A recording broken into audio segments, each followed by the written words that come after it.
Vibe blowing at the J, got the loud jumping at the bay. Everything I'm on slab. Everything I do is got the Benz jumping at the bay. Vibe blowing at my J, got the loud jumping at the bay. Everything I'm on slab. We've been with the Brazilians. This would be the first. They wild, I think. I'm innocent. Bro, you hear that guy?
Boss up, nigga.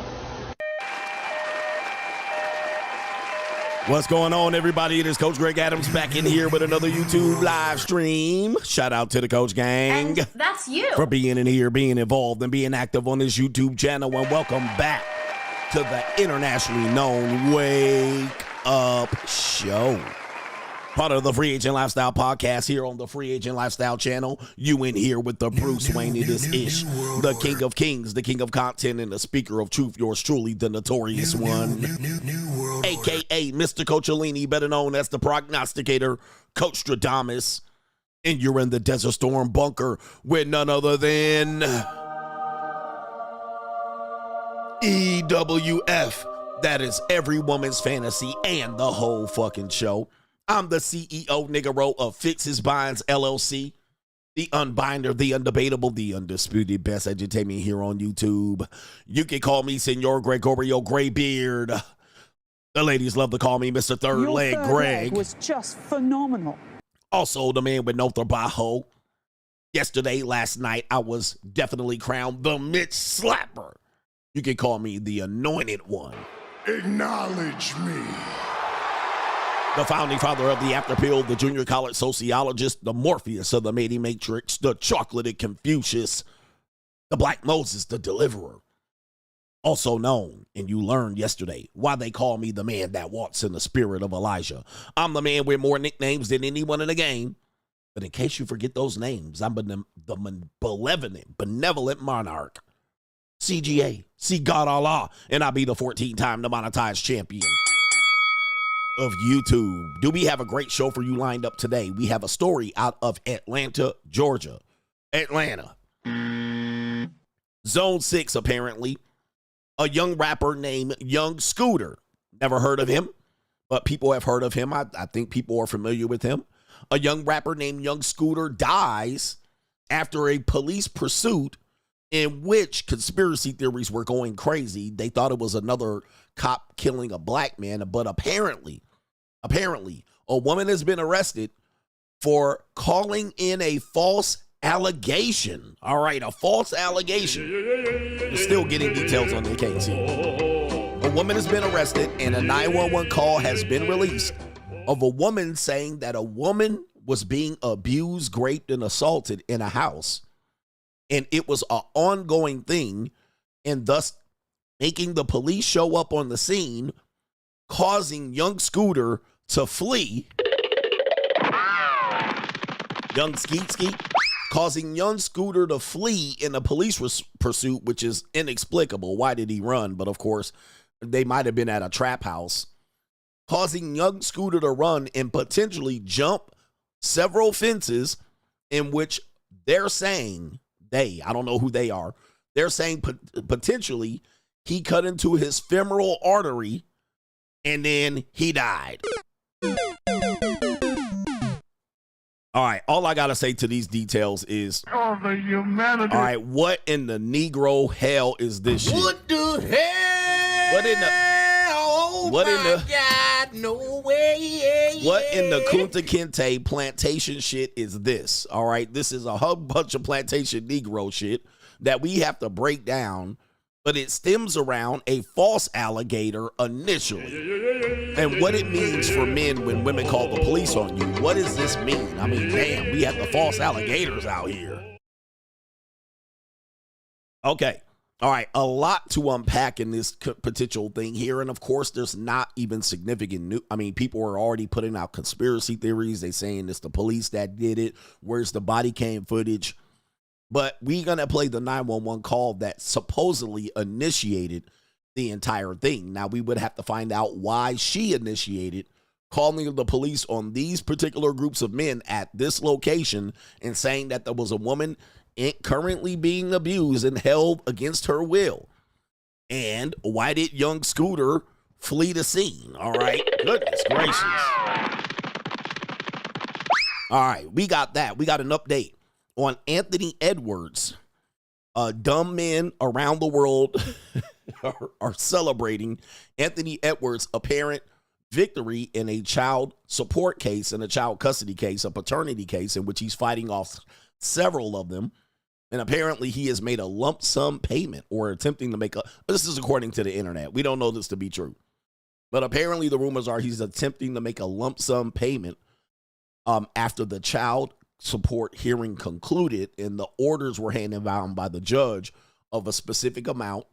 And he thought it would be, according to the internet, smart to make a lump sum payment in order to pretty much get rid of the baby mama. All right, we're going to go break that down and we're going to say or ask the Coach Gang, is this a smart move or a dumb move? Is this a smart move or a dumb move? We're going to look at what the possibilities are in this. People are sounding off. Some people with knowledge are saying, ooh, bad move. All right, some people without knowledge who are just kind of just being spiteful and vindictive towards their baby moms are cheering the move. All right. Are cheering the move. So we're going to break down what this possibly could look like for Anthony Edwards and what he has on his plate. He's got more issues on his plate than that particular case. But we're going to see if this is a smart move or a dumb move, and I'm going to break it down for you. I'm going to give you my breakdown on if this is a smart move or a dumb move. That's coming up in Crime and Law CGA, and we'll allow you to vote for it as well. We also have a man named Touré. He's still around. This guy's been around since the 1990s. He's basically saying the manosphere, let me see if I can get the quote right here. And he says the manosphere is ruining a generation of males. All right, that's going to be his take on it. And we're going to find out why and how far reaching this is of the manosphere ruining a generation of men. All right, we got that and much, much more. But to contribute to today's show, $ the Notorious CGA on the Cash App, Venmo, Coach Greg Adams TV, PayPal is paypal.me/Coach Greg Adams. And that is near the top of the description box on the Free Agent Lifestyle channel. And you can super chat by clicking the link on the top of the live chat on the Free Agent Lifestyle channel. All right, so we got that coming up, man. Thank you for the earlier contributors to today's show. This should be a great show. All right, I am a little fatigued, all right, after pulling off marathon streams. Normally on Monday and Tuesday, I go long, pause. But by Wednesday and Thursday and Friday, I start shortening up these streams a lot, all right? So I'm at that point of the middle of the week. It's hump day. It's no longer the first of the month. It's no longer April Fool's Day, and I'm no longer getting married. Your rent's due, motherfucker. I'm no longer getting married. All right. What do we got here? Let's see what we got here. Let's get over here to Venmo. Let's sign in. We got to sign in first. All right. So I don't know what's going on there. They don't want me to sign in. All right. We got to get signed in. We got to see what's going on over at the Cash App on the Free Agent Lifestyle channel. We got our brother here. It is Rondell says, this is for CGA's villain speech last night. Burn it all. Burn it down. That's what it says right there. Look what he did to Villain my car. speech. Look at this. Coach, you have a responsibility. I can't stand You need to it, get dog. everybody married. I can't stand this. Fuck this. All right, shout out to Rick Cases. Did you already discuss Anthony Edwards offering to pay 18 years of child support up front? Could guess a total estimate. And he says, rate 5-star Riz on TikTok. You would have to show me what 5-star Riz is. All right, I don't know what it is, but is there a chance you can share the videos with me? You know, is there a chance you can share the videos with me? Rate is Riz. All right, rating is Riz. Okay, here we go right here. And let's see what we got. We got this over here on PayPal. Let me see here. I'm trying to click through. All right, what happened over here? Somebody did something. All right, PayPal. We're looking at the second of, okay, let me see here. Okay, all right, we're going over here. No government name. I can't tell when you must be watching the replays. All right, because look, this nigga wake up and there's 1, 2, 3, 4, 5, 6 messages. All right, 7. Congratulations. I guess that's a sponsorship at this point. Here we go. I'm rich, bitch. All right, let me see here. All right, let me see if I can go in there. See what it was right here. Okay, hold on for a second. Hold on for a second, because I can't tell because it's all dated the same day. Yeah, I see what's happening there. It's all dated the same day, but some are 12 hours ago and 3. So I'm going to start with those. When PUA say they don't care about women's pleasure or aftercare as long as they get their nut, do they realize they sound like a rapist and give women justified reason to hate or be more cautious towards men? Or is it that they just hate women? All right. I can say that they hate women. All right. Any man that's running around here talking about, I don't care about a woman's orgasm. All right. I don't care if she nuts. I mean, it basically tells me you ain't doing shit in that bedroom, which why are you in there? All right. But it does sound kind of suspect. That's why, I got to watch out who I follow. All right. I don't care if she nuts. I don't care what her pleasure is. All right. Nigga, what? What? All right. What are we doing in there? All right. I'm just going to get my nut. All right. Yeah. I think it sounds very weird when people say shit like that as a mature man. And I ain't trying to cape for the woman, but that shit sound grapey to me. He says, you mentioned many times that the black community is communist and point out that they are coochie commies. Can you explain the history of why they are Marxist? Nope. All right. But he says, is it because of the broke class Bamas who chew on marbles 24/7 attached to their big back single mothers? That is the reason. That is the reason why. All right. So they definitely have an attachment to their mama's nipples. All right. They call them mother's boy.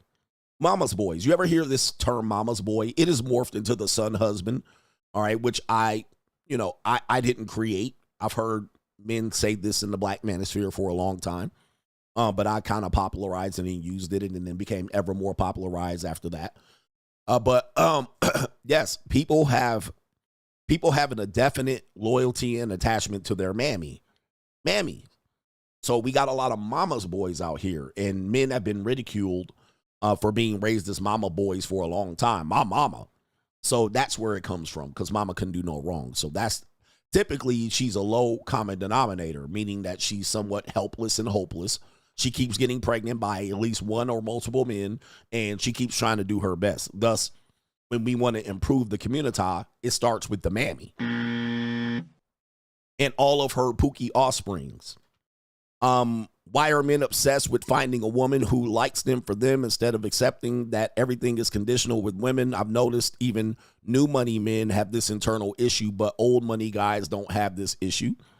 A lot of men want to be accepted by women. That's the thing. I mean, that's the thing for most every guy. Most every guy wants to be accepted by a woman. All right, and they want to be liked. They want to be liked. They want to believe that they're different than the other guys. I'm different and she really likes me for me. That is an internal battle. Even for virgins. I'm a virgin. Hey, ass niggas. All right. I don't want to pay a woman. I want a woman to like me and to open her legs. I mean, people are weird, dude. You know? They don't have the courage to be disliked. Like a virgin. Hey, let's get into it. Straggle and Sniggle Theater.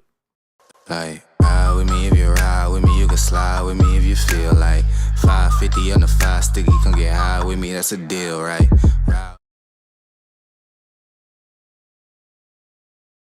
Straggle and Sniggle Theater, let's do it, all right? Hey! Touch for the very first time. I can't hit that note. Like a virgin when your heart beats next to mine. Just like a virgin. All right, anyway, are there any virgins in the house? Press 1 in the chat if you a virgin. Hey! Press 1 in the chat if you a virgin. All right, any virgins up in here? I think I did a poll one time asking how many virgins watch my stream, and it was like a good damn near 30%. All right, I was like, damn. Well, you know you could go down to, you can get your meat fix down over here, nigga. All right, anyway, we got a couple virgins in here. Hey! All right, how old are you if you're a virgin? I'm curious here. All right, born again virgins. We got a couple of virgins in here. Hey! Touch for the very first time. All right, are they really virgins? No, there's somebody that said he a virgin, and I know he ain't a virgin. There ain't no way he a virgin. Y'all lying. They lying. All right, come on, brothers. Y'all just in here to fuck it. Y'all messing it up. All right, there's some married virgins in here. Hey. All right, Straggle and Sniggle Theater, we do want to take you to the scene of a new competition here. I don't know where this competition is, but let's go ahead and take you to the scene here. It looks like a BDSM fest or definitely a Duke Shoot kink ass fest. It looked like a twink kink fest right here. And let's give them some goddamn music as we talking about it right here. All right. Definitely some twink shit going on right here. What in the world is going on here? All right, let's go ahead and replay that shit. All right, hey, what in the Amsterdam, San Francisco is going on here, Ninja? What is this shit? What the hell? Oh my God, no way, yeah. All right, look at this shit right here, nigga. Look at all these bears. And look at all these submissive ass ninjas. All right, what is this shit? All right, what in the twinky twink old shit is this, nigga? All right. Oh my goodness, man. Look. Hey, bro, come on now, dog.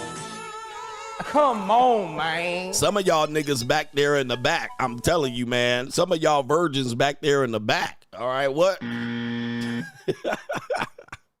they call me weirdo, bro. I'm the most straight-laced, straight-edge person you can ever meet. And people think I'm weird. Coach, you weird. I ain't this goddamn weird. All right, what is this shit? Hey, bro, come on now, dog. Come on, man. And they be out here, you need to accept us for us. Okay, yeah. All right, and they be having women. What's wrong with being alternative lifestyle? Well, let me start right here. Nigga, what's wrong? All right, is this okay? All right, but I'm a weirdo. These ninjas got chaps on and what the hell is going on here, bro? What the hell? Oh, my God, no way. What the submission? Hey, man, you want a submissive relationship, man? Right here, bro. Oh, my goodness, bro. This is crazy shit. Hey, yo, chill, son. Hey, yo. My name is Bennett, and I ain't in it. All right, now it even gets worse. We have this ninja right here. Yes, he's got a lot of hair on his head, and he's got a. Why is he wearing a ski mask? Well, it's not a ski mask. It's a, what did they call it? A beanie? Why do niggas wear beanies? And you have a beanie on like it's cold and a tank top like it's hot. Like, which one is it? Which one is it gonna be? What's it gonna be? Like, niggas wear beanies and then mad when they get racially profiled. You're wearing a beanie. All right. What's wrong with a beanie, coach? All right. Do I have to explain it, nigga? You have a beanie on and a tank top. Like, which one is it gonna be, brother? All right, but anyway, he's got a video saying these are the animals that I would smash. Okay, the animals that I would smash. These are the top 4 animals that I would smash, bruh. Number 1, a cow. Ooh. It's like they moaning. They damn near moaning at that point. Number 2, a snake. If you cut the snake teeth out his mouth and you just, you know what I'm saying? Insert, outsert. Number 3, a puffer fish. It's grippy. Hey, bro, come on now, dog. Come on, man. Yeah, that brother's starving. Yes, sir, brother.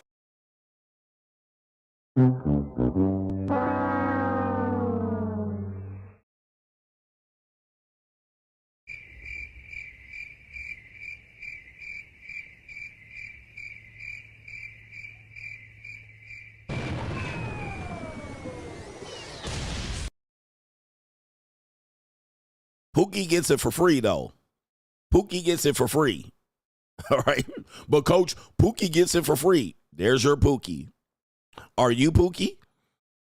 Yes, you got too much time. You have too much free time on your hands. I even prescribe possibly jail or prison because you're going there at some point. Might as well check in now. Or possibly a job. All right. A job. You have too much time on your hands, bro. I never would have even thought something like this. All right, this is why they fuck a lot of fat women. This is why they end up like this at the end of it. You know what I mean? Justifying it. Well, coach. Do you ran into the right folks? What's your type? You like black, white? I like white girls more better. Okay. Yeah. Especially the thick time. That's what I'm talking Word. about. Snow bunny. Yeah. In other words, pog. Pod. That's what I like. Yeah. Hey, say that video again. Say it one more time, but say it slow. Pog. P-A-W-G. Fat ass white girls. That's what I'm talking about. What you like, bro?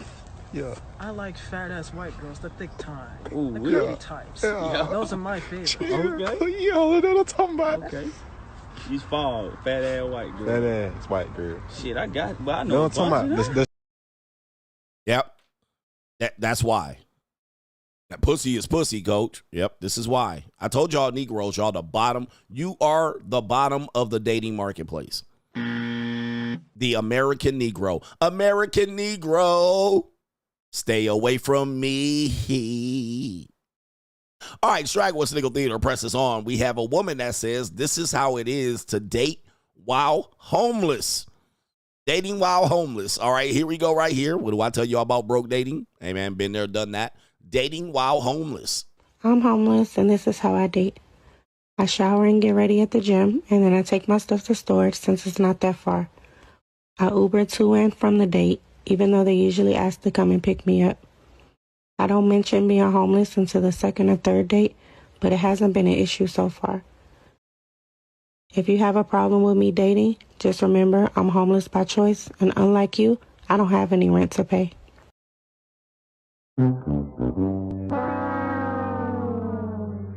In my opinion, they're always homeless. All of them are homeless. If they start dating, if they are dating aggressively, they all homeless. All right, and some of y'all niggas is homeless. We call them hobosexuals. This is definitely a hobosexual, and she's also fat. She is definitely fat and obese. All right, so but there's nothing wrong with that. Y'all niggas like fat and obese women. You call them thick. I showed you what thick was yesterday, but guess what, coach? Yeah, this is fat. All right, look around the neck area. But she's out here glamming herself up, and she's absolutely homeless. She's homeless. She's homeless. All she needs is a guy to move in on. And I'm telling you, Don't take in any stray kittens. All right? Do not take in any of these stray ass cats. All right? Dating while homeless. But she ain't hungry. Well, she is hungry. I'm gonna tell you, she definitely always hungry. All right, she hungry like a motherfucker right here. All I spend my money on is food. Papa John's, McDonald's, America's Best Wings, Popeye. I think she's definitely going for the foodie call. I think she's definitely going for the food. All right, dating while homeless. This is how she eats. All right, she's homeless. Oh my goodness, y'all out here struggling. All right, and last one, Straggle and Sniggle Theater. We have Quagmire. You know, Quagmire's a little bit of a hero from the TV show The Family Guy. Quagmire's basically has an issue here, and it's an issue that I face and all men at the JUCO face, because these women out here are hungry. I'm always hungry. And there's always a bind to fix. Many men with rotations have this same problem. Let's take you to it. Quagmire might have seemed to have solved the problem that we all face at the JUCO. Let's go ahead and take you to it. Sorry, but Mondays are Asian only. Why is your last name Wong? It's my married name. Now I see why you're here. Jeez, what was that about?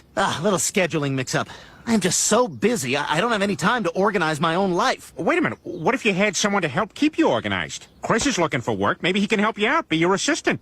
Huh, maybe. Do you have any references? Cowabunga, swing, yada yada yada.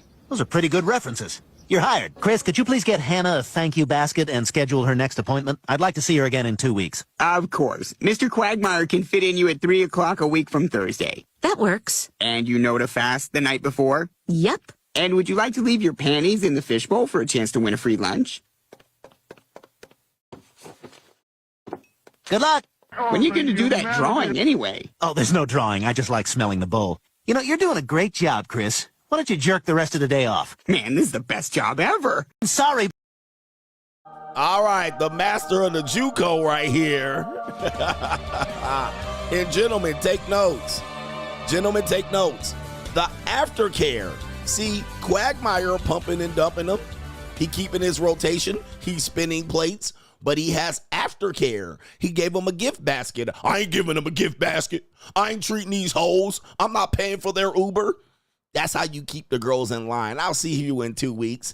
And gift basket. Go ahead and give her a gift basket. There you go right there. You got a couple Twinkies, ho-hos. You got some gum. You got some mints, some secrets. All right, take something there. Take something there. Take something. I got some goddamn Vagisil for you. You know what I mean? The king. The motherfucking king got Aftercare. That's what I'm talking about. That's a free agent right there, bro. I don't care. I don't care about these women. I shouldn't have to pay for their Uber. I shouldn't have to Aftercare them, coach. You're not a mature man. Yes, man. And tell them to leave their panties. Always tell them to leave their panties. That's an extra one for y'all. That's a little bit too much. Now, I don't go around sniffing them, but I do tell them to leave a pair of panties. That's actually a smart one right there.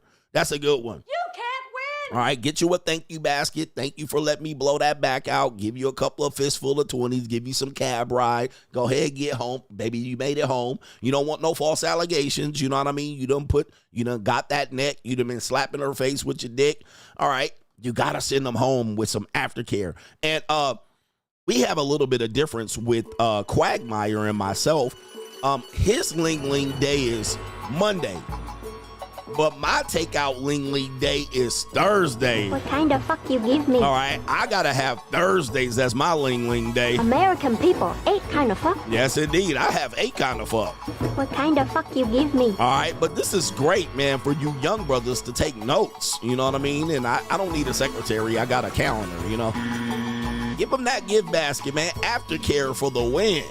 And leave a souvenir. Ladies, leave your panties. All right, but hey, Quagmire has his on Wednesdays, but apparently this is a Latina. She's not even Asian, all right? And she's got her married name right here. Yeah. But Mondays are Asian only. Why is your last name Wong? It's my married name. Now I see why you're here. Jeez, what was that about? Little scheduling mix-up. I'm just so busy, I don't have any time to organize my own life. Wait a minute, what if you had someone to help keep you organized? Chris is looking for work. Maybe he can help you out, be your assistant. Huh, maybe. Do you have any references? Cowabunga, swing, yada yada yada. Those are pretty good references. You're hired. Chris, could you please get Hannah a thank you basket and schedule her next appointment? I'd like to see her again in 2 weeks. Of course. Mr. Quagmire can fit in you at 3 o'clock a week from Thursday. That works. Okay, Daddy. All right, 2 weeks from now. All right, let somebody else smash that. He got the little red-headed flatback. And you know to fast the night before? Yep. And would you like to leave your panties in the fishbowl for a chance to win a free lunch? Yeah, there you go right there. Gift basket, panties in the bowl. There you go right there, Ninja. I'm going to tell you, man. He got it right. All right, tell you, man. Oh, the humanity. All right, shout out to Quagmire. All right, with the JUCO secretary. Sometimes when you fixing a lot of binds, you see her hair. She looked like she just got tousled. All right, she got that I just got fucked hair. You always want to leave them with that. Ninja's like, I don't care if they bust 3 minutes in and her hair's still the same. All right, you want to be pulling pulling on your hair. That's Straggle and Sniggle Theater. Like, ride with me if you ride with me, you can slide with me if you feel like 550 on the 5 sticky, come get high with me, that's a deal, right? Y'all brothers gonna learn. We gonna learn, you youngsters out here, all right? She ain't getting nothing but hard dick and bubble gum, all right? You gonna end up like Anthony Edwards. In fact, Anthony Edwards' story coming up next on Crime and Law CGA. We'll have you guys vote. Plus, we might possibly educate a little of you brothers, man, because a lot of y'all ain't got the education. Y'all want to learn the hard way. Rosie Poppy had in my Equinox tour yesterday. Great location for a gym. You're down there. Was it the one at Brickell? $250 a month, all Florida pass. And PT, personal training, is $260 a week with 2 sessions. All I need and all the OnlyFans girls are at the other location so I can work out with no distraction. Miami Vice is lovely. He's enjoying Miami down there. Okay, Daddy. So you might not be at the Brickell location. Yeah, it's a shit show out there, bro. There's too many of them OnlyFans content creators in there. It's a mess. NGN, is funny how PUAs and Mouthpiece and Game brag about getting women to get free peace leave, but when it comes to getting money and high income skills and jobs, they don't have the same energy or ambition because it's institutional racism, but they sure have time for fat women. All right. They got time for fat, ugly women. American black women and death go hand in hand like chocolate and peanut butter. Just ask Planned Parenthood and the crime statistics. Remember, gents, get your money up, not your funny up. That's no government name, man. Dude, she brought death to his doorstep. Death to his doorstep. Man almighty. Man was minding his own business, smoking crack rock. And then he had to skedaddle. I don't know what he was doing. I don't know what he was doing. All right, but I have to ask, why is he running? Tayshawn Norris says, tell these pathetic ass ninjas to hit the like button. For real. Just give me the likes. Don't pass the scroll. I'm going to have to give you some dance hall music in the back. All right, I'm going to have to put some dance hall music in the back. All right, give me them likes. You pathetic ass ninjas, give me the likes, man. Come on, man. Y'all watching me like this, and I got ninja only a 1/3 like ratio. This is pathetic. Absolutely pathetic, man. Look, give me the likes. Give me at least the 800 likes. Come on, ninjas. I know y'all just tuning in. Some of y'all ninjas ain't even washed your teeth, brush your teeth. You ain't washed the cold out your eyes. Ain't even washed your ass. Ninja, you don't need to jump in the shower. Just wash your ass, bruh. Ninjas ain't even did nothing. Some of y'all got to your job and put your earphones in, your earbuds. All right, and y'all done got to work punching keys on your goddamn keyboard like a monkey. Some of you data entry ass niggas. All right, you done got to doing your monkey job. Some of y'all done opened up the bays over at the Jiffy Lube listening to me. You done got the bays all opened up. People lined up. You ain't even pulling them in the bay. All right, hit the like button, you goof ass ninjas. No government name BH. Thank you, sir, for being here as always. And Deltrick says black men attracted themselves to this. Yes, I don't get it. I mean, he says black men attracted themselves. Attached? No, you said black men attached themselves to this. I don't get it, guys. I don't get it, man. The American Negro male needs to be studied. under a microscope and maybe a stethoscope, a telescope, the American black men have attached themselves to the lowest hanging possible fruit in the history. Like, where's the thumbnail? Do you look at this woman? I mean, even Anthony Edwards has got this going on. And it ain't like I banged all 8s. But for some reason, y'all like STRAGS. Y'all love STRAGS. Y'all love the straggiest STRAGS. Where's the thumbnail, bitch? All right, hold on for a second. Let's pull her up. Let's pull her up. You know, and I had a friend. He's a friend in social media. We hang out. Very popular YouTube content creator. And he talked to me about this yesterday. He sent me a chat because I was talking about the Houston Tens. And he said he was born and raised in Houston. And he said, bruh, he was like, these niggas gas up all these women. Gas them up. And the reason why, and I'm going to tell you what. And I've studied the American Negro under a microscope.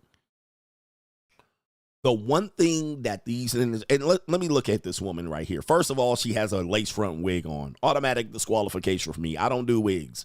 I don't do fucking wigs. I don't do cultural appropriation of white women. If I want a woman with long stringy hair, I'm gonna get a white woman. Where the white women at? Second of all, yeah, somebody just said it. C-Dub is just saying the same thing as his content creator said in my text message. Negro males love body type over face. Like that's the same thing he just said. C-Dub, you said the same thing he said. Nigga males like body over face. Like that's how they rate women. So no matter if she looked like the Shrek donkey in the face, as long as her body is bad, she a baddie. And this is why when they say there's 10s in Houston, and I'll be like, where? Because I'm a face guy. Like, I judge from the face first. All right? I judge from the face first. Ninja, I got to look at that goofy-ass face. She looked like the Shrek donkey to me. She ain't ugly or anything like that, but come on. I mean, she's pretty, I guess she's all right looking, but she ain't my type because she looked like she trouble. You know what I mean? But as long as the body looks like it has fat, excessive visceral fat on their body, right? And as long as the ass is plump, it don't matter if the stomach is plump. It don't matter if she had booty do, where her stomach stick out more than her booty do. It's only that. And that makes the woman like bad. All right, she bad. But the woman could be beanpole skinny and have a beautiful face, and niggas will be like, I can't do it.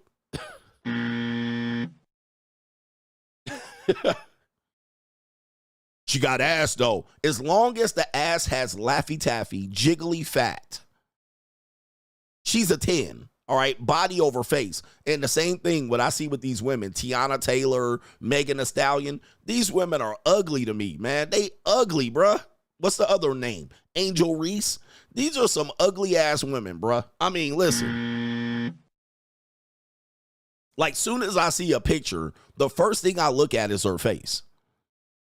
And all these people be gassing these women up. I'm like, these women are ugly, man. I'm like, what are y'all looking at? This is some ugly ass women, bro. Like, and they be like, what? She bad. She a 10. I'm like, what? Like, what? Look, hold on for a second. Let me pull this shit up. Let me pull this stuff. Let me pull this up. I'm like, these women are ugly, fam. Ugly. I mean, here's the other thing about it. Here's the other thing about it. Okay? Like, tell me that she don't look regular. Like, I could go to Tupelo, Mississippi right now.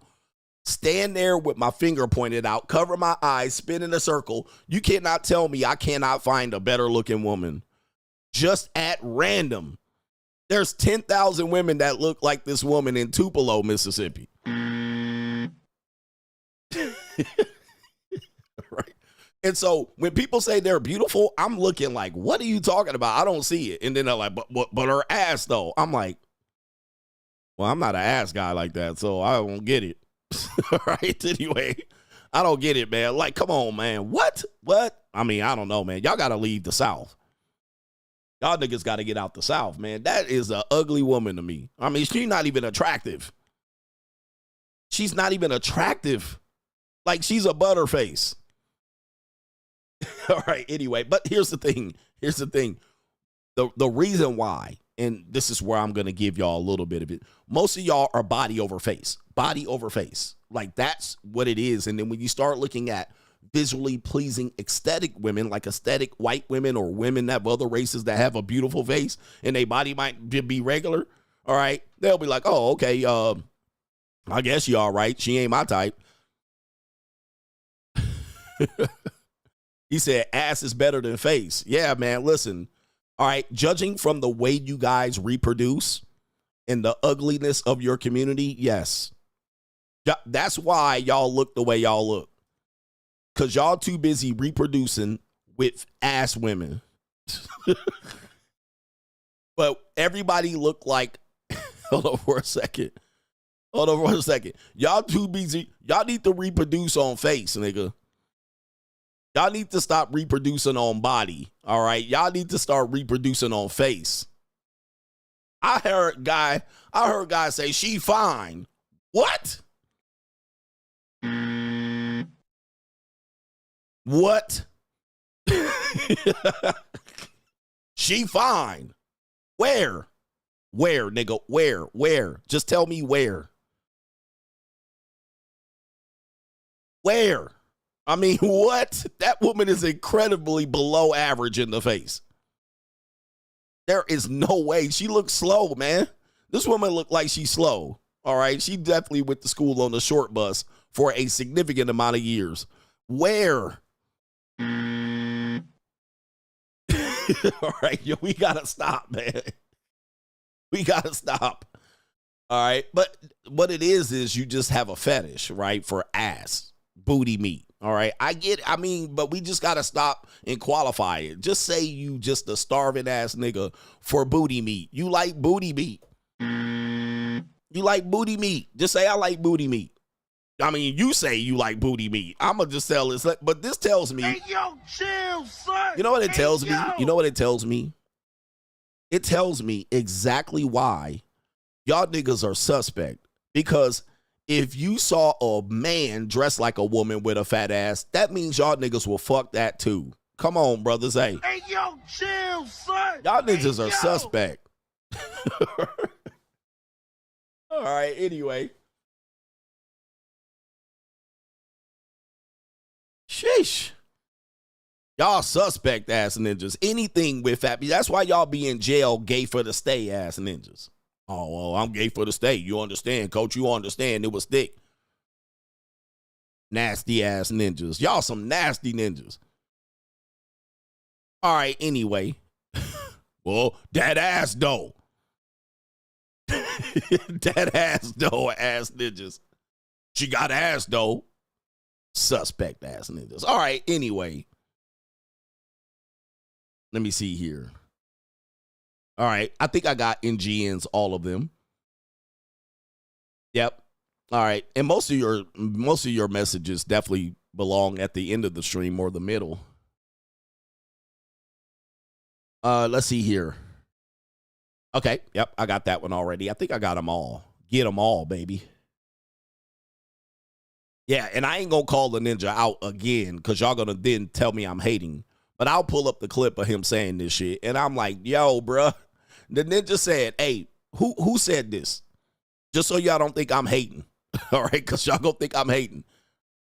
The ninja said, and I quote, a man that is attractive in the face is better than an ugly woman.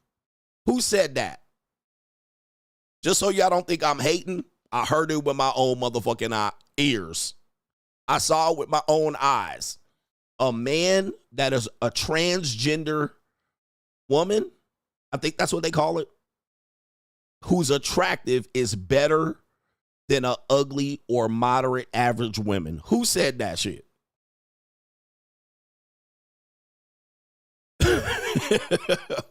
Type in his full first and last name, nigga. Type it in. All right, a transgender woman. I think that's what they call it. I can't never remember what they call it.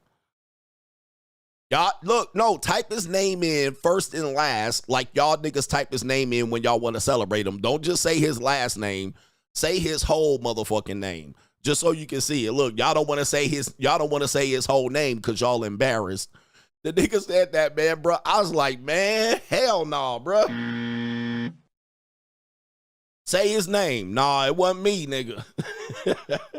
It wasn't me. Type his whole name is when y'all bootlicking and caping for that nigga. All right, not me. I didn't say it. I will never say no shit like that, bro. A fine transgender man. I think that a fine transgender dressed like a woman. This is his quote, not mine. Is better than an average looking biological woman.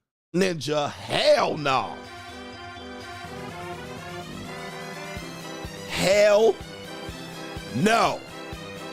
That's gonna be a no. All right, that's gonna be a no. Hell no. He said it as a joke. He said it as a joke. Okay, he said it as a joke. All right, have I said some shit like that as a joke? I don't say such shit like this as a joke. Okay? I don't say such shit like this as a joke, because they're gonna clip it. Right? You're gonna clip the shit. All right, but no, nigga, look at that. Oh, he was joking though, coach. Oh, hell no, nigga. Nope.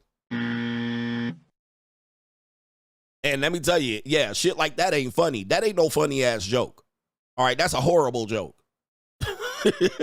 Right? He said that ain't no joke. What kind of joke is that shit? Dude, I had a woman tell me this. She said red pill dudes are secretly gay. And she trying to prove it, dude. She's trying to prove it. She was like, these red pill dudes are secretly gay. And I'm like, nah, you tripping. Okay, but the proof is in the pudding. All right, the proof is in the pudding.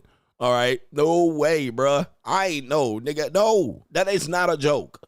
All right, anyway. Hey, man, sometimes you say some shit and, you too busy recording content and you be like, oh, I'm going to say some shit. Nope, no. I'm out. All right, y'all didn't hear that shit, but anyway. Oh, man, brother. All right, what kind of sick joke? All right, anyway.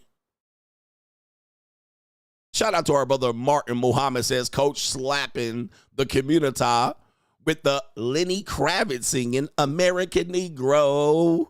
Stay away from me. Yes, indeed. Stay away from me, man. Stay away from me. All American men, black men need to travel. All right. Shout out to the Passport Bros. Shout out to BMT, Black Men Travels. Go subscribe to the brother over there. All right. And the many brothers, Paul. All right. Travel with Paul, Travel Time. Funny brothers over there. They encourage you to travel. They're right, man. Y'all got to leave America. America has locked the shackles on your brain. And y'all be doing funny style shit. All right. Y'all be doing funny style shit here, man. Y'all got to get out of the country. Y'all got to get out of these Bama ass backwoods. Y'all got to get out of these neighborhoods. Y'all got to stop getting out. Y'all got to get out of the Black Mecca. All right. Leave Atlanta. Where's my Atlanta ninjas? Press 1 if you're an Atlanta ninja. All right. We're going to talk about Atlanta here quite a bit. We got Anthony Edwards coming up next. All right. Y'all got to get out of Atlanta because y'all were born and raised in Atlanta. Ninjas ain't never left Atlanta. And you guys, all right, and you guys are walking around here with a skewed view of reality. Atlanta is, there's no, every city has a sister city. Every city has a sister city. New York, or a sister state. New York and Florida are kind of connected. Phoenix, Chicago, LA would be either San Francisco, San Diego. Everybody has a sister city. You know what I mean? Minneapolis has the Twin Cities. Milwaukee, Chicago are somewhat sister cities. There's a lot of people that from that area that go to that area kind of bit. Milwaukee and Chicago has a sister city. And sometimes it mimics it. It's a smaller version or it's similar when you go there. You go there and the people are similar somewhere else. Baltimore, Philly, right? These are sister cities and sister states. So people will have like commonalities, or a lot of people will tour there, or second homes, or Be a lot of population of people from there. Yeah, Portland, Seattle, sister city. All right, yeah, Portland, Seattle are sister cities right here. Atlanta, there's no duplicate. There's no sister city. Now, Houston is becoming that possible, where you could go to Atlanta and then go to somewhere else, Houston, and it would be similar. But the problem is Atlanta is by itself, all right? There's no other duplicate of Atlanta. Washington, D.C. maybe. But most of the time there's not, in which it is basically, you know, when you live there, you're getting a false, secure sense of reality. You think that what happens in Atlanta happens everywhere else, and it doesn't. It doesn't. There's only Atlanta, and then there's nothing else like it. It's like the worst. All right. It's like the absolute worst of the worst. And so when you live there and you grow up there all the time, you think that that's how it is in the rest of the nation, and it is not. So you got to watch out. Yeah, Vegas, Chicago seems to have some sort of connection. You can always determine if it's a sister city if there's a lot of direct flights. Like if you look up a flight chart and there's an airline that has direct flights every hour from that city to another city, that's the sister city. Right? That is the sister city. So Los Angeles, Oakland, it's every hour. All right. I don't know if Atlanta probably has a sister city like that, but you will always know a sister city by, you know, if they have direct flights like commuter flights every hour on the hour. That will give you a good indication of what the sister city is. But I don't know if Atlanta has that type of, they probably have a couple cities like that, but is it like that when you get somewhere else? All right. So anyway. Atlanta, Miami might be sister direct flights on the hour every hour. All right. Yeah, possibly like that. So anyway, Mark Muhammad telling me American Negro. Yeah, if you grow up in Atlanta, you have a skewed sense of reality. Shout out to Black Man in the Suburbs. He says paying tuition to the coach. Shout out to Black Man in the Suburbs. He on his grind. Atlanta, Miami. And shout out to Brandon Tate. Says, thanks for all you do, CGA. I recently joined the local Chamber of Commerce in Georgia. He says, the floodgates have opened for business. But on the other hand, Scooter went out bad. And guys, he paid. R.I.P. All right, man, I'm telling you, man, the streets will make you pay after a while. All right, he didn't pay. Let's get into it. Crime and law, CGA. This should be an interesting one. Okay, this would be an interesting one right here. Let's see. Crime and law. Where's my crime and law? All right, we're going to go to child support court. Child support court, guys. Child support is not to be played with. Somebody said Atlanta and San Francisco. Okay, yeah, I get that. Child support court is not to be played with.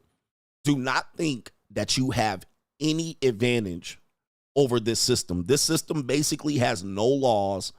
They make up the rule book as they go.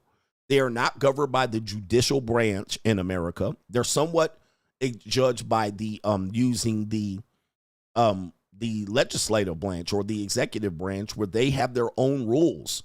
They're not what they would call a real court. They are a court of administration. They're not a court of law in terms of the laws or the Constitution governs them. They are not a constitutional court. So people call them a fake court. They call the judges a fake judge. They call them a kangaroo court. So whatever you know about law, do not apply it to child support court, because niggas will take constitutional court and apply it to child support court. But realize they're not connected. So whatever you would do in constitutional court, which would be criminal, civil, it does not apply in family court. They're their own rules. They govern themselves.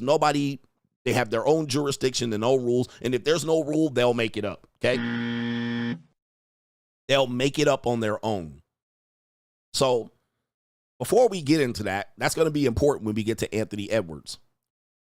This is a judge basically patting down the pockets of a father before he possibly is going to jail in a court hearing. Okay. They're giving her a total of $350 today. You have it in your pocket?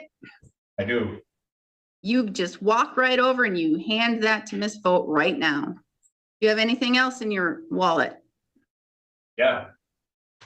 Like any other cash? How much?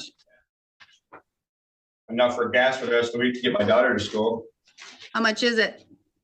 $20, maybe a little more. Yep. Walk exactly all the money you have right now over to Miss Vogt. 350 is what he just handed me. Yes, and he's going to hand you all the other cash in his wallet right now. Straight jacket. Okay, y'all think y'all want to play in this family court. So when I get to the Anthony Edwards story, trust me, I've been a victim of this for a good 15, 14 years.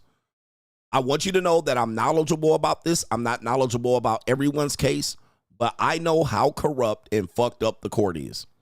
Okay? I know what I'm talking about. I've been there, done that. But again, every case is different. And don't think you're going to outsmart this court. Don't think you're just going to do whatever you want and I'm going to do whatever I want. Ha ha.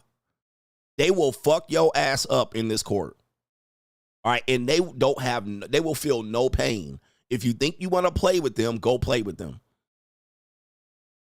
And if you think you're going to report to their supervisor or the president or write to the mayor, the senator, the governor and get this shit stopped, you're not going to. All right, they will fuck you up. There's nobody else that you can sue them in the Supreme Court and fight. But I guarantee you, nigga, you ain't got $300 in your pocket. You definitely ain't fighting for Supreme Court. Nigga, you're going to be fighting forever. You ain't got the money and the resources. And let me tell you something. If you did have the money, they'll take it from you right in front of you. Okay? And these are women doing it, old white judges, old white men doing it. They will fuck you up in this court. Okay? Giving her a total of $350 today. You have it in your pocket? I do. You just walk right over and you hand that to Miss Vogt right now. Do you have anything else in your wallet? Yeah. Like any other cash? How much? Enough for gas for the rest of the week to get my daughter to school. They don't give a fuck. I want that too. How much is it? $20, maybe a little more. Yep. Walk exactly all the money you have right now over to Miss Vogt. I'll walk it over. Straight jacket. All right. They will pat your ass down right there. You see, ain't nobody in there watching them. They don't care, bruh.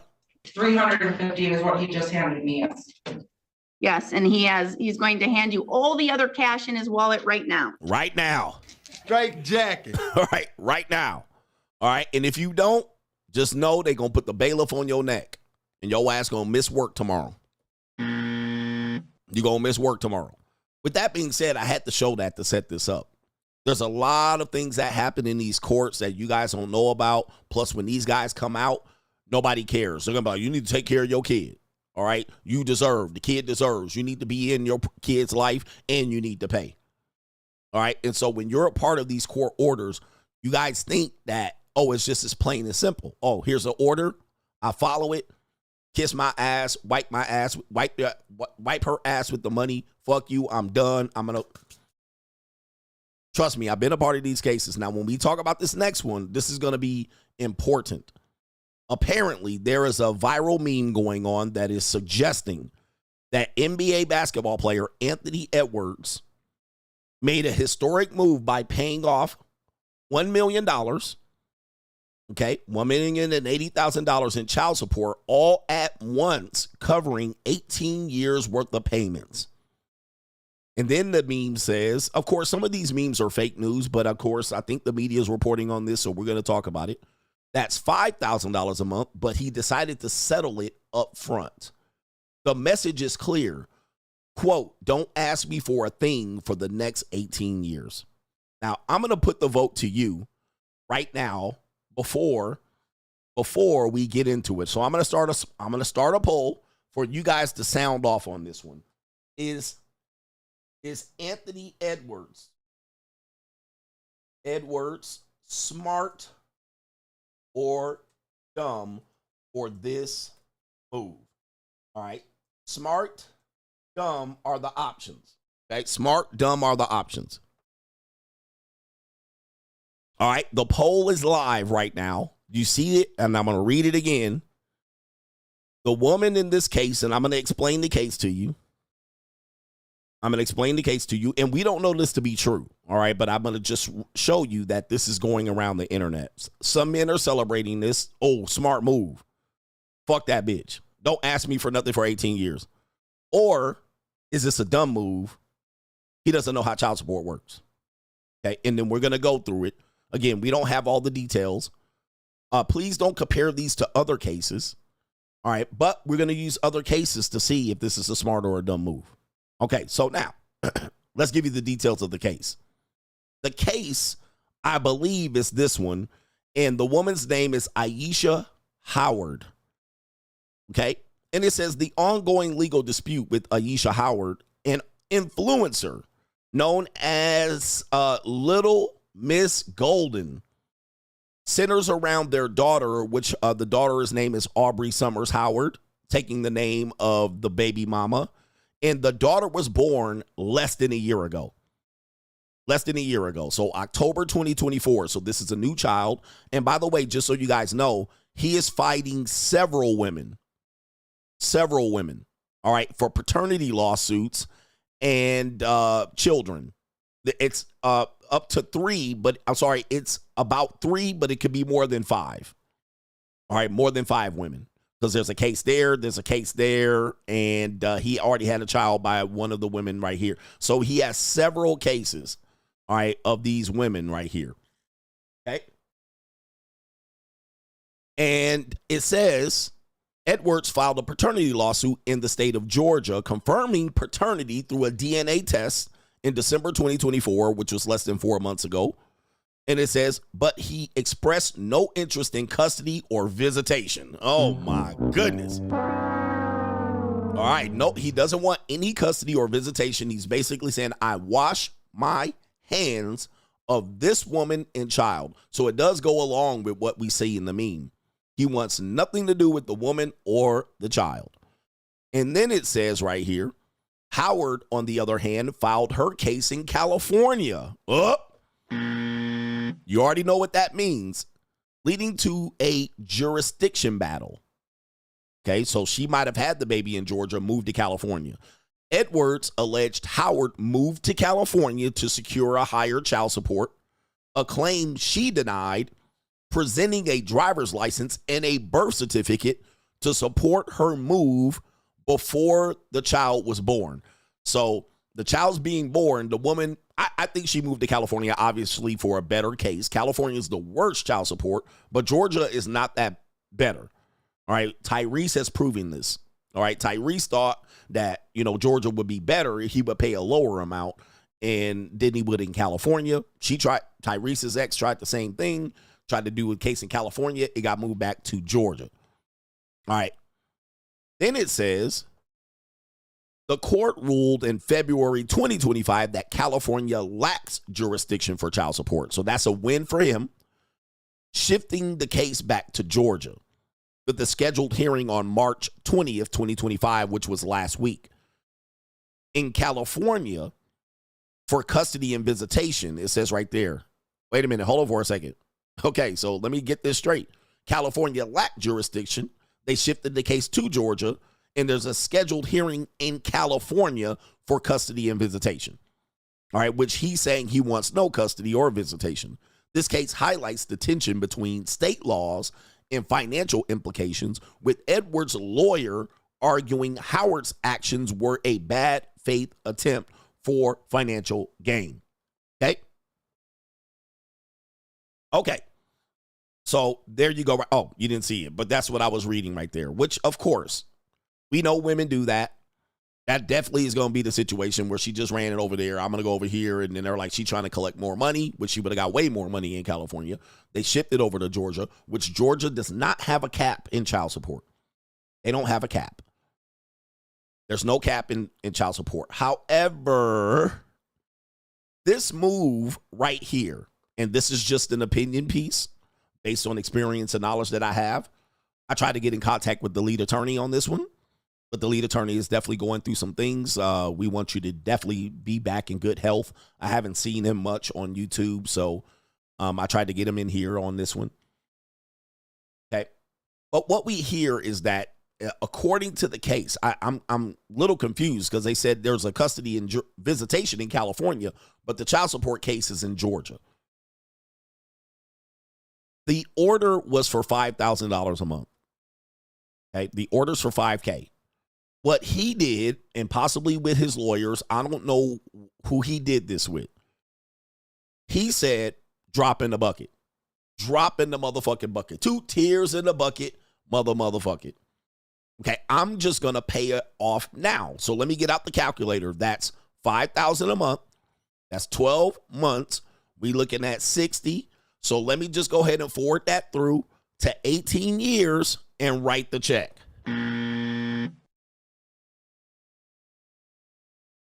People are saying this is a great move, essentially saying and suggesting that he could wash his hands of the woman and the child since he doesn't want anything to do with either, and that this is a smart move. Now, let me tell you this right now.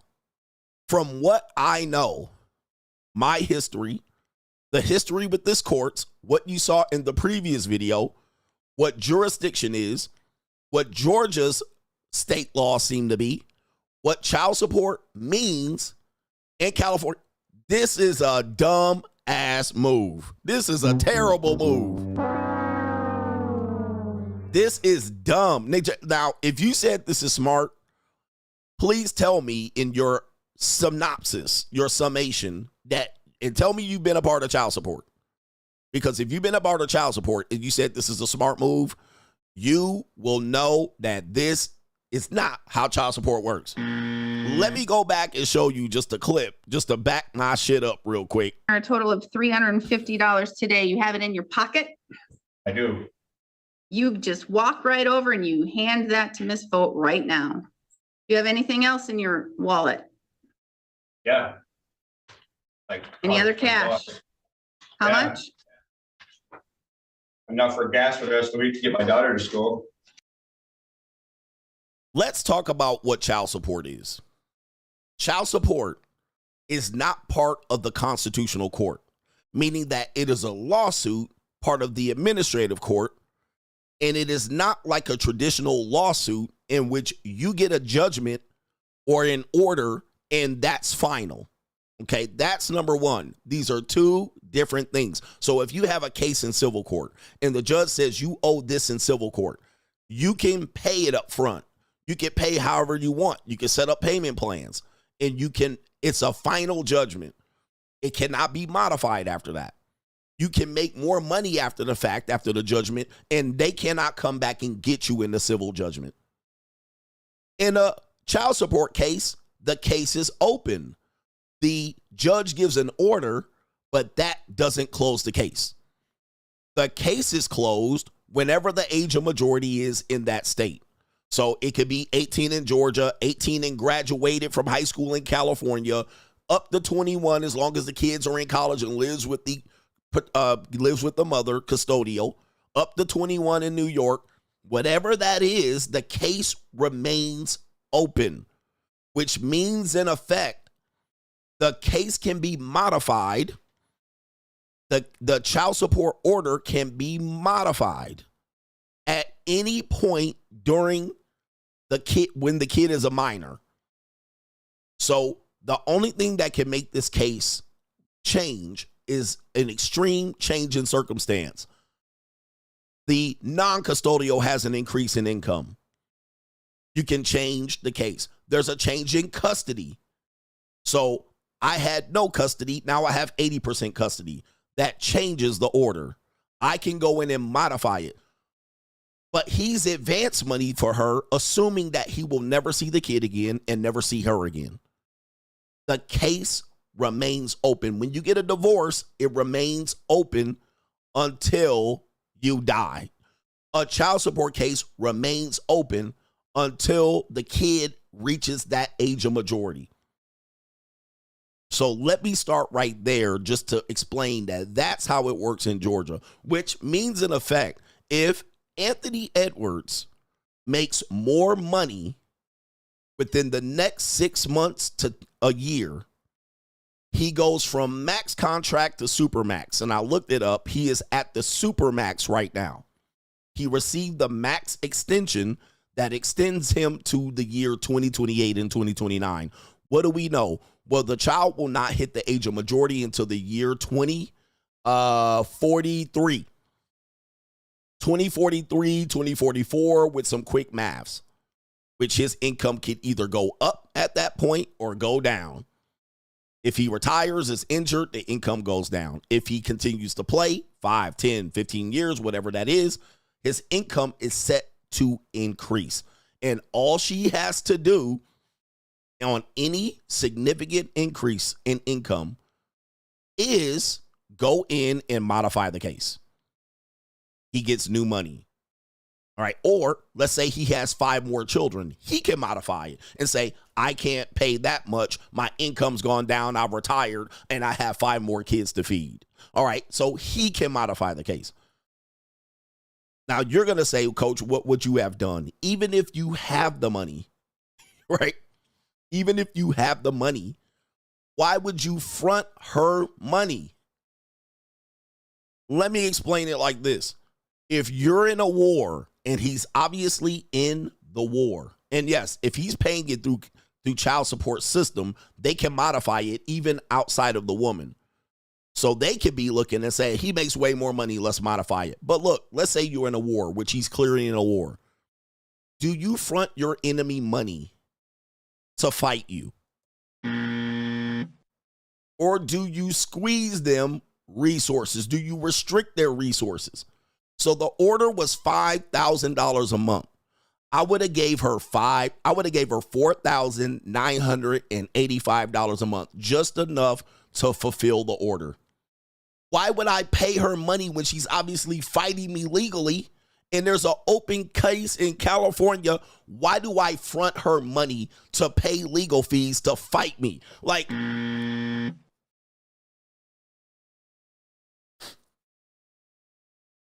now, let me add one more thing. You just gave her money to fight you. Ask Dr. Dre. Dr. Dre was in the same situation because Dr. Dre got a temporary order to pay his ex-wife, but the ex-wife was using the money to fight him more legally, so he stopped paying her.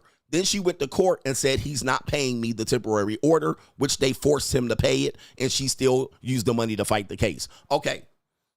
Now,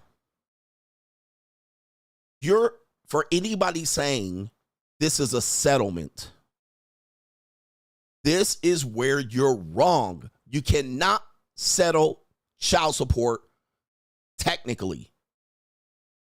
You can settle alimony. You can settle all of this, just like you cannot put child support in a prenup.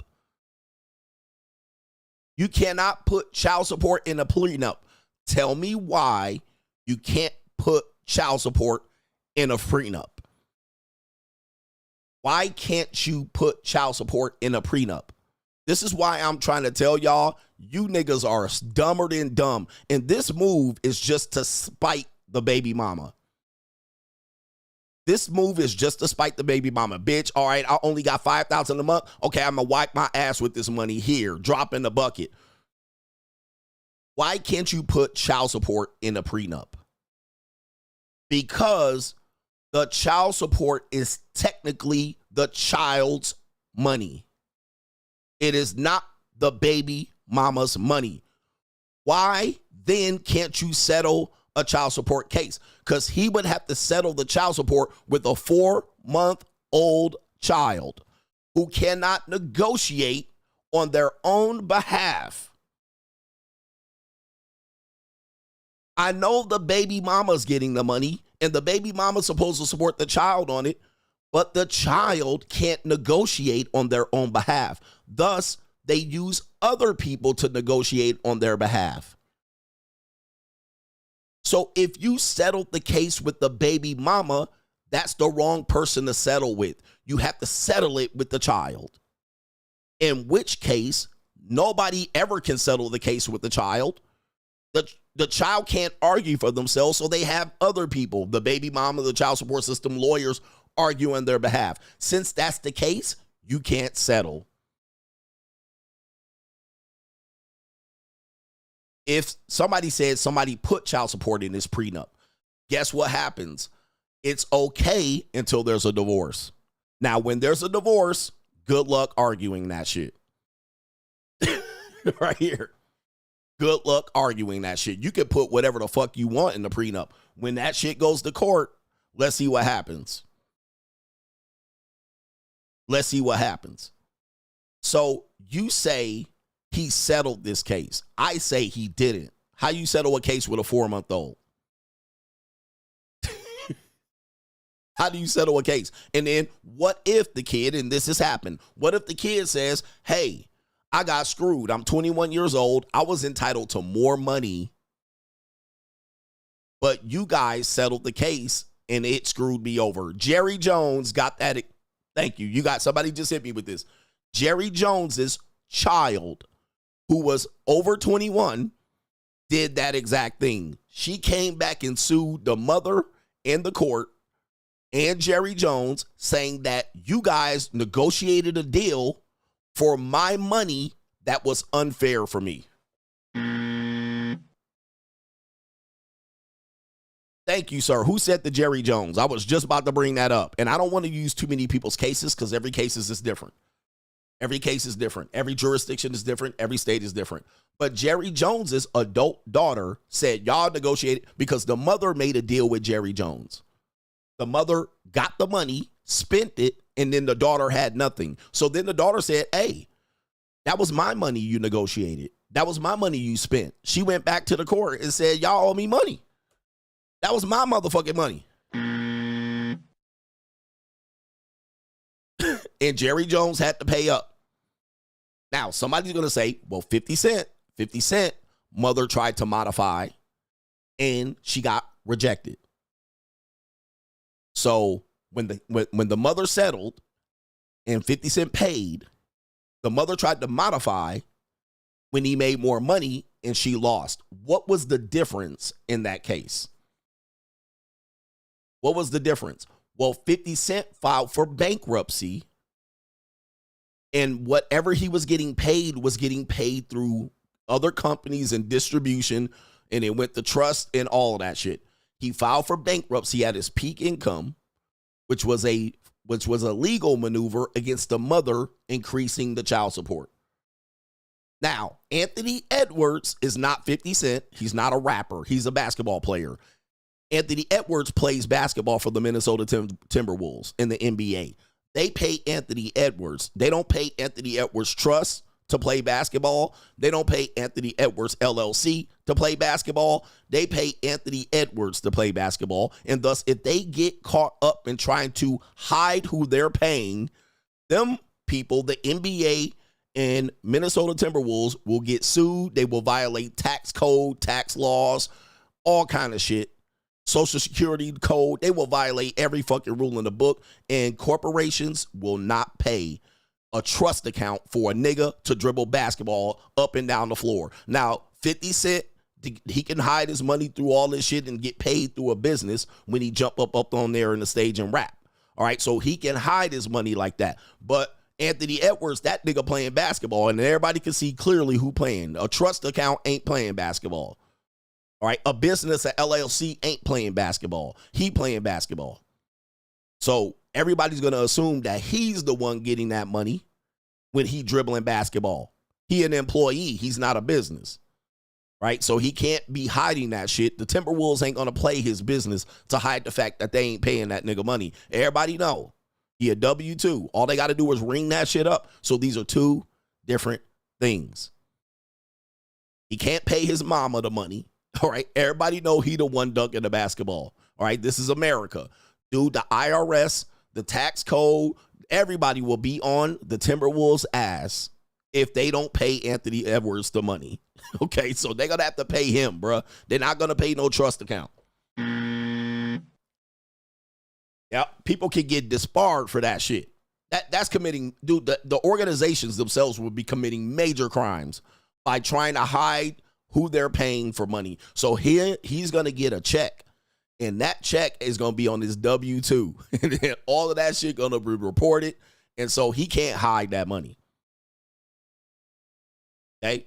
These ninjas overseas, and they can do that shit. He can't do that over here. He can't do that. All right? These corporations will get sued upside down by the child support court, IRS, and all that shit. All right, so he can't play that game. He can do that with his endorsements deals, potentially. He can't play that game. Cannot play that game. Now, the smart move would be for him, this is what I would say. Coach, what would you have done? I would have paid her just under the amount every day. I mean, every month. And I would put it in an auto payment. I would have took that $1 million, $1,080,000, put it in a bank account over there. And I would have paid her ass like a motherfucking water drip. Okay? When the next month come up, it automatically get taken out. Next month come out, it automatically get taken out. So she only getting $5,000 at a time. Now, can she modify the case still? Yes. But why front my enemy who I'm in a legal battle with money? Okay, I can't do that. Why do that? Look, would Russia give Ukraine money? They're not to. Now, he's already said he doesn't want custody. So he's already on record saying that. And he doesn't want custody. Nor is he planning on having any custody. He has how many kids? How many kids? All these kids. And guys, you will say ninjas don't pay. All right, he got it for free. He got these baddies for free. And these women are intentionally getting pregnant on him. Intentionally getting pregnant on him. Is there a way to prove his income's inconsistent? How? Come on. I mean, you guys are right here. He says, sue the baby mama in court for federal court for violation of protected rights. Do you think he has time for this? He's not going to do this. All right. He's already said, I'm done. He fought paternity. He lost. All right. It's his baby. He ain't suing for no federal court. He cooked. And he's already saying, I'm washing my hands of you. I don't want nothing to do with this child or the woman. Which, guys, that's not how it works. I would have gave her the exact amount or just under that, just so I can prove that I've been paying this off and been done with it. Now, when she comes back to modify, I can't help that. And guys, you can't help modifications. You guys are trying to help yourself with these modifications or what we should do around it. No, man. Look, first of all, what you should do is stop nutting in these strags. All right. But hey, listen, all of us got to do what we do. Okay. But you guys are nutting in these strags and you think these men are getting it for free and you're going to pay. That's the first thing. Stop nutting in these strags. Second thing is you cannot just shoo the baby mama away. Right? Not with money you can't. Not in child support. Somebody's going to say, well, Earthquake paid the money in advance. Okay? Because people are using other people's cases. I'm using other people's cases. All cases are different. But we know certain things. You cannot settle child support. Child support is never settled. It is always open. But somebody said the comedian Earthquake did the same thing and the baby mama was upset, which he did. He paid in advance. By the way, California, you cannot pay advance child support. If I have an order on child support and the child support's $5,000 a month, I cannot advance the order. They'll send me the money back. All right, people have tried to do that in California, and they won't take advance payments. All right, so that's number one. But Earthquake paid off his child support, and then remember, the baby mama came back and said she needed some money, and he was like, I paid it off. Now, here's the thing with Earthquake. Earthquake did it when the kid was 16, I believe. The kid was already late in the game. So when he got to the point when the kid was 16, about to turn 18, he paid off the rest.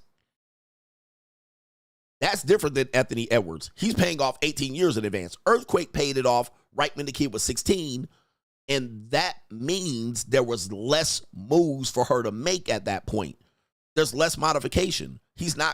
Earthquake didn't get an NBA max contract and double and quadruple his salary.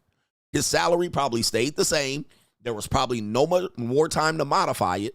If it would, she would only got 6 months increase. So he went ahead and paid it off and advanced it from that point, from 16 years old to 18 or whatever it was. So that was an advancement of a short period of time, not 18 years. Okay. Not 18 years. Okay, so he paid it off in a point where the woman had less legal maneuvers, and she took the lump sum, or she paid it through wherever he paid it, she took it, and then boom. Now, let's just say this. Yeah, he paid 3 to 6 months in advance. It wasn't like he paid 18 years in advance. It was a very short period of time that he paid in advance. Now, let's say they have a deal and it's not going through child support. So he made a deal with her attorneys, and the attorneys took the deal, and then he said, never call me again, don't talk to me. This makes the move even dumber. All right, yes, and Earthquake is not W-2. He's a comedian. You can't chase down his money. She would have had to hire a forensic accountant for 6 months of child support. He already had one. Let's say he negotiated with this. His lawyers negotiated with her lawyers. They didn't go through the child support system or the child support county. They didn't go through the county, and he negotiated this directly with the woman or directly with the woman's attorney. This makes the move absolutely worse. This makes the move 10 times dumber. 10 times dumber. Because at that point, now, if there's any chance he didn't pay, he forgot to pay, or she said, I didn't get the money, or she modified it, and it didn't go through the county, and it didn't go through, it just went from his hand to her hand. Dumbass move. Dumbass move. Because now she's going to use that to fight against you going forward. You cannot settle a child support case. That's just the number one. You can't settle a child support case. I mean, unless there's a place where the case says it's closed. Yep, it was a gift. I didn't get the money. He didn't send it all. Who did that? Vince McMahon's girl. She said she had, and this wasn't child support, but he said he was going to give me $1 million. He only gave me $500,000. She went back and opened the case. Hold on for a second. Georgia child support is here. They open.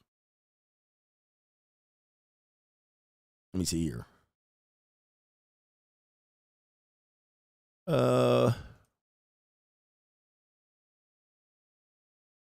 In Georgia.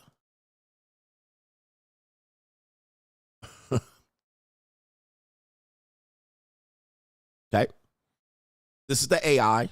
Yes, you can modify a child support order in Georgia, but it requires you demonstrating a substantial change in circumstances. It involves filing a petition with the court or requesting a review with the Georgia Division of Child Support Services.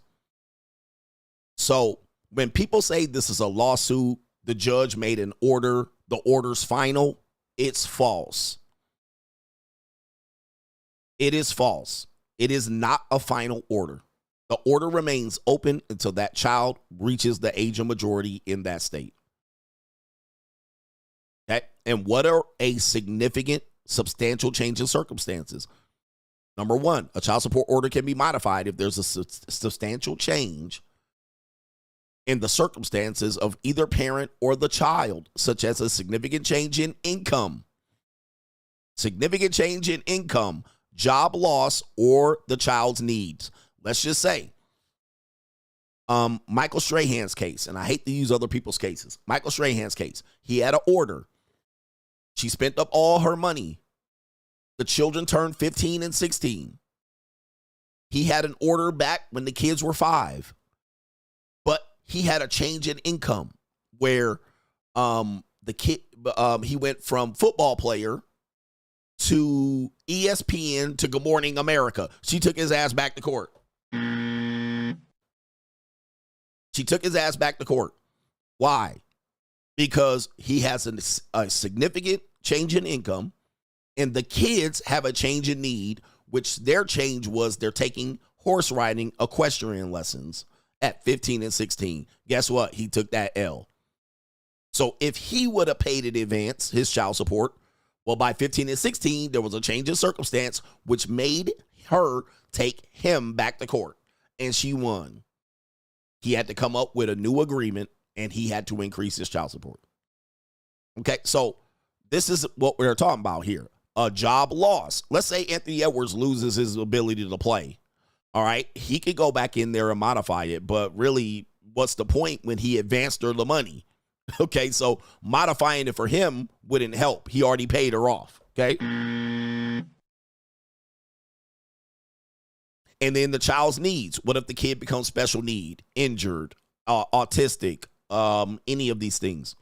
Oh, the kid is 4. We didn't realize that now the kid is autistic and needs a tutor, a nanny, stuck in a wheelchair. That just changed the requirement for modification. Oh, well, we didn't notice at 4. We didn't recognize the signs at 4, but now the kid's has special needs. Oh, go in and change. We need more because we need a full-time caretaker, a full-time tutor, a full-time nanny, a full-time cook. Cooked. And they could go back. Oh, they could go back retroactive. They could go back retroactive.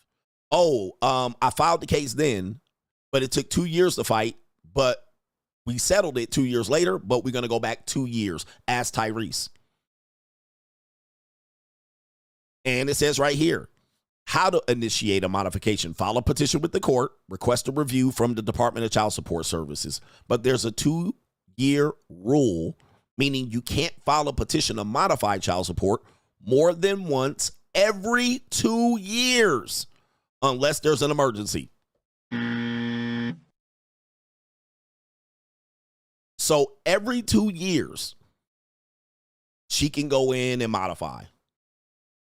And unless there's an emergency. Okay, so let's go back from what we know. From what we know. By settling and paying all this up front, he's assuming that that's the end of the case. But from my position, this is my position alone, the case is not over. Okay? The case is not over. This can increase. It's not going to decrease because he paid it all up front. So he can't ask for a decrease in a refund. That ain't going to happen. That ain't going to happen. So this is what you got. All right. This is what you got. This is our reality. And they can do a review. And look, past due support does not get modified. So whatever you owe in the past, you can't change that. This is what you owe. We're only modifying the future child support right there. Based on what we see, we have a contract where his contract's pretty much going to stay the same until the end of the 2028-29 season, which if he gets an extension, then that might be what they can fight over. So that's 5 years from now. That would make the kid 5 years old, which he's got to get to the finish line 13 more years after that. This spiteful move by Anthony Edwards, if this is the case, this is just spite. All right, this is a move that niggas make. Oh, fuck you, bitch. All right, that's the order. I'll just pay it all up front. It's a drop in the bucket, blah, blah, blah. This is the moves that dudes make, thinking that they're going to outsmart the system, but the system is the system. $350 today. You have it in your pocket? I do. You just walk right over and you hand that to Miss Vogt right now. Do you have anything else in your wallet? All right. I would have just paid enough. Right? I would have just paid enough. Orders 5,000, I would have dripped her 5,000. Drip, drip, drip. Now imagine how broken, bent out of shape she would be. And then you could just sit there saying, I'm doing what I'm supposed to do. I'm doing what I was ordered to do. There's nothing more I can do. And she would have just been there bumping her head, waiting for that 2-year mark, waiting for that next max NBA cap. How broke would she be then?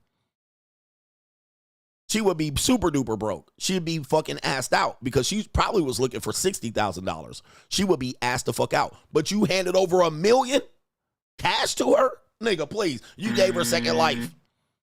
And that money gonna get spent up in under 2 years. I give her 8 months and she gonna spend it up. So what is she going to do now?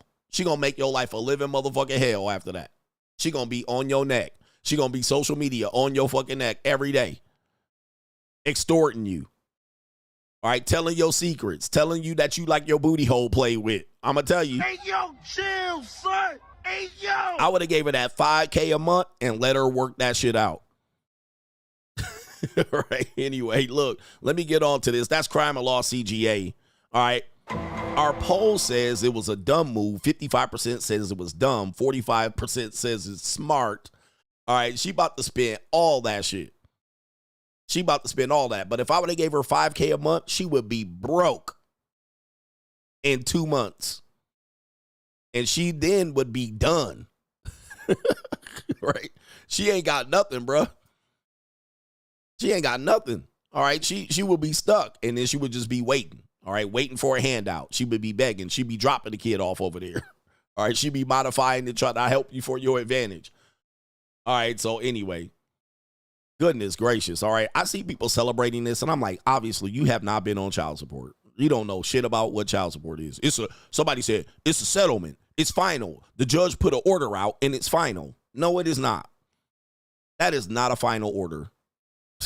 Right? That is not a final order. The case always remains open. As long as that child is under the age of majority. Depends on where. Okay, it's in Georgia. It don't depend no more. We have it. The case is in Georgia. According to this doc, it moved from California to Georgia. If it was California, he would be extra screwed. Because he probably would have been on the hook for way more money. But Georgia or California, the case remains open. It is not the end of the case. All right, so anyway, that's crime and law CGA. Let me do some super chats. Now, you're going to say his lawyers should have known, his lawyers negotiated with the other lawyers, so it's okay. Again, ask Jerry Jones if that's how you negotiate child support. So somebody fucked up. I don't know who it is, and I don't even know if the story is true. The child support is the child's money. It is not the baby's mama's money.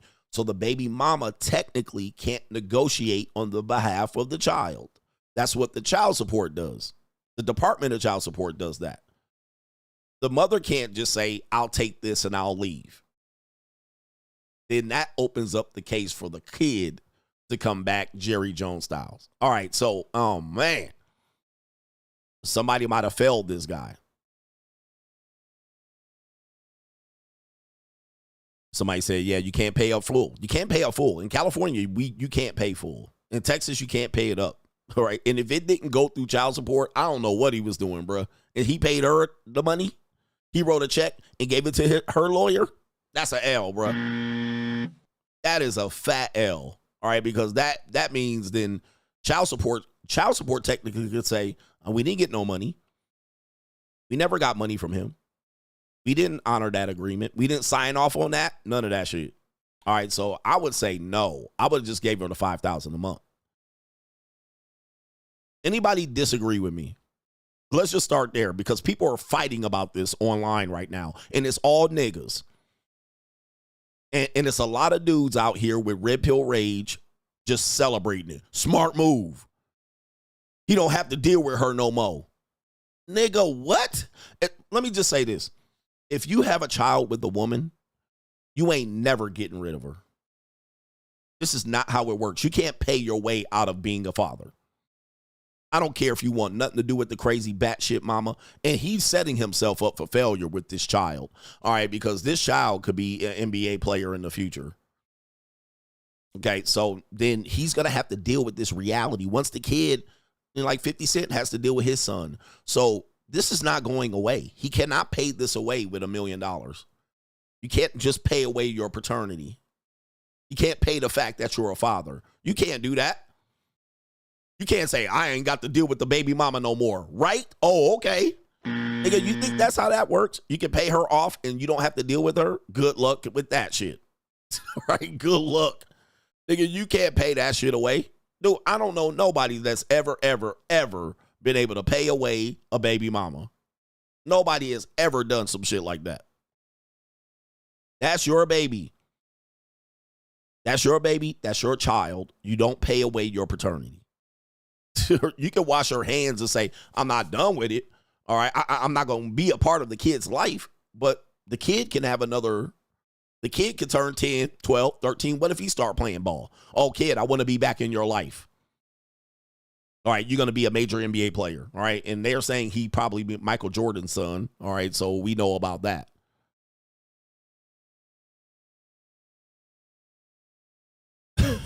Right here. I don't know if he paid her, but a lot of guys celebrating this is like he learned the cheat code. He gonna learn a hard ass motherfucking lesson. That's what he gonna learn. And by the way, I'm gonna clip this and make it a short so that in a year or 2 or 4, I can say I told y'all so. All right, nigga, wear some condoms. Pussy ain't free. I've been telling y'all that for a long time. How much is pussy? $1 million. I'll never look. Where you niggas that say you would never pay X amount of dollars for pussy? I'll never pay $700 for pussy. How about $1 million? And counting.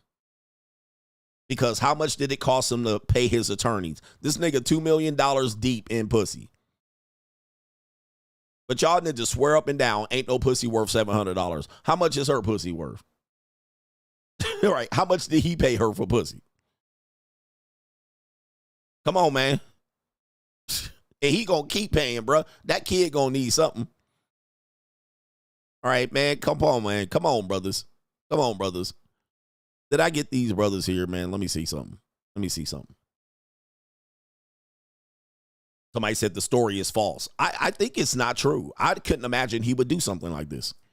Mark Muhammad says, still laughing. Y'all ninjas need to stop reproducing with ass women. Damn, laughing my ass off. Coach, you something else, bruh. Like, look at y'all ninjas. Y'all out here looking like special ed students producing with all these ass women. All right, come on, man. She got ass, though.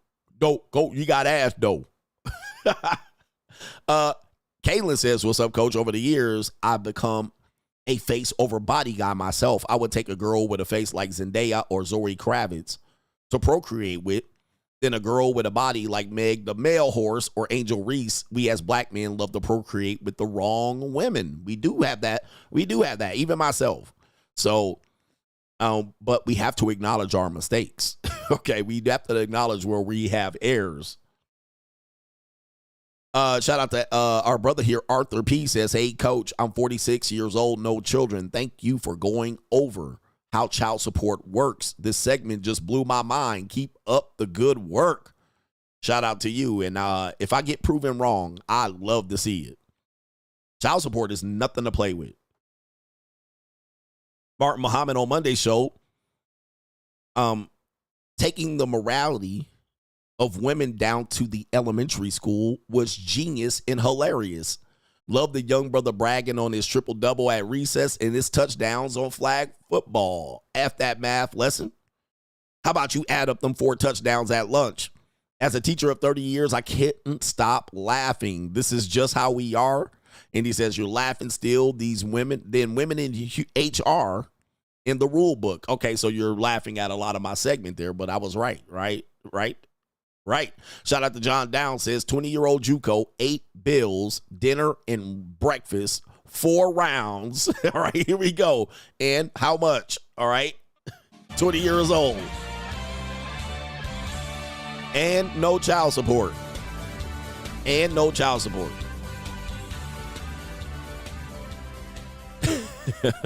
Guys,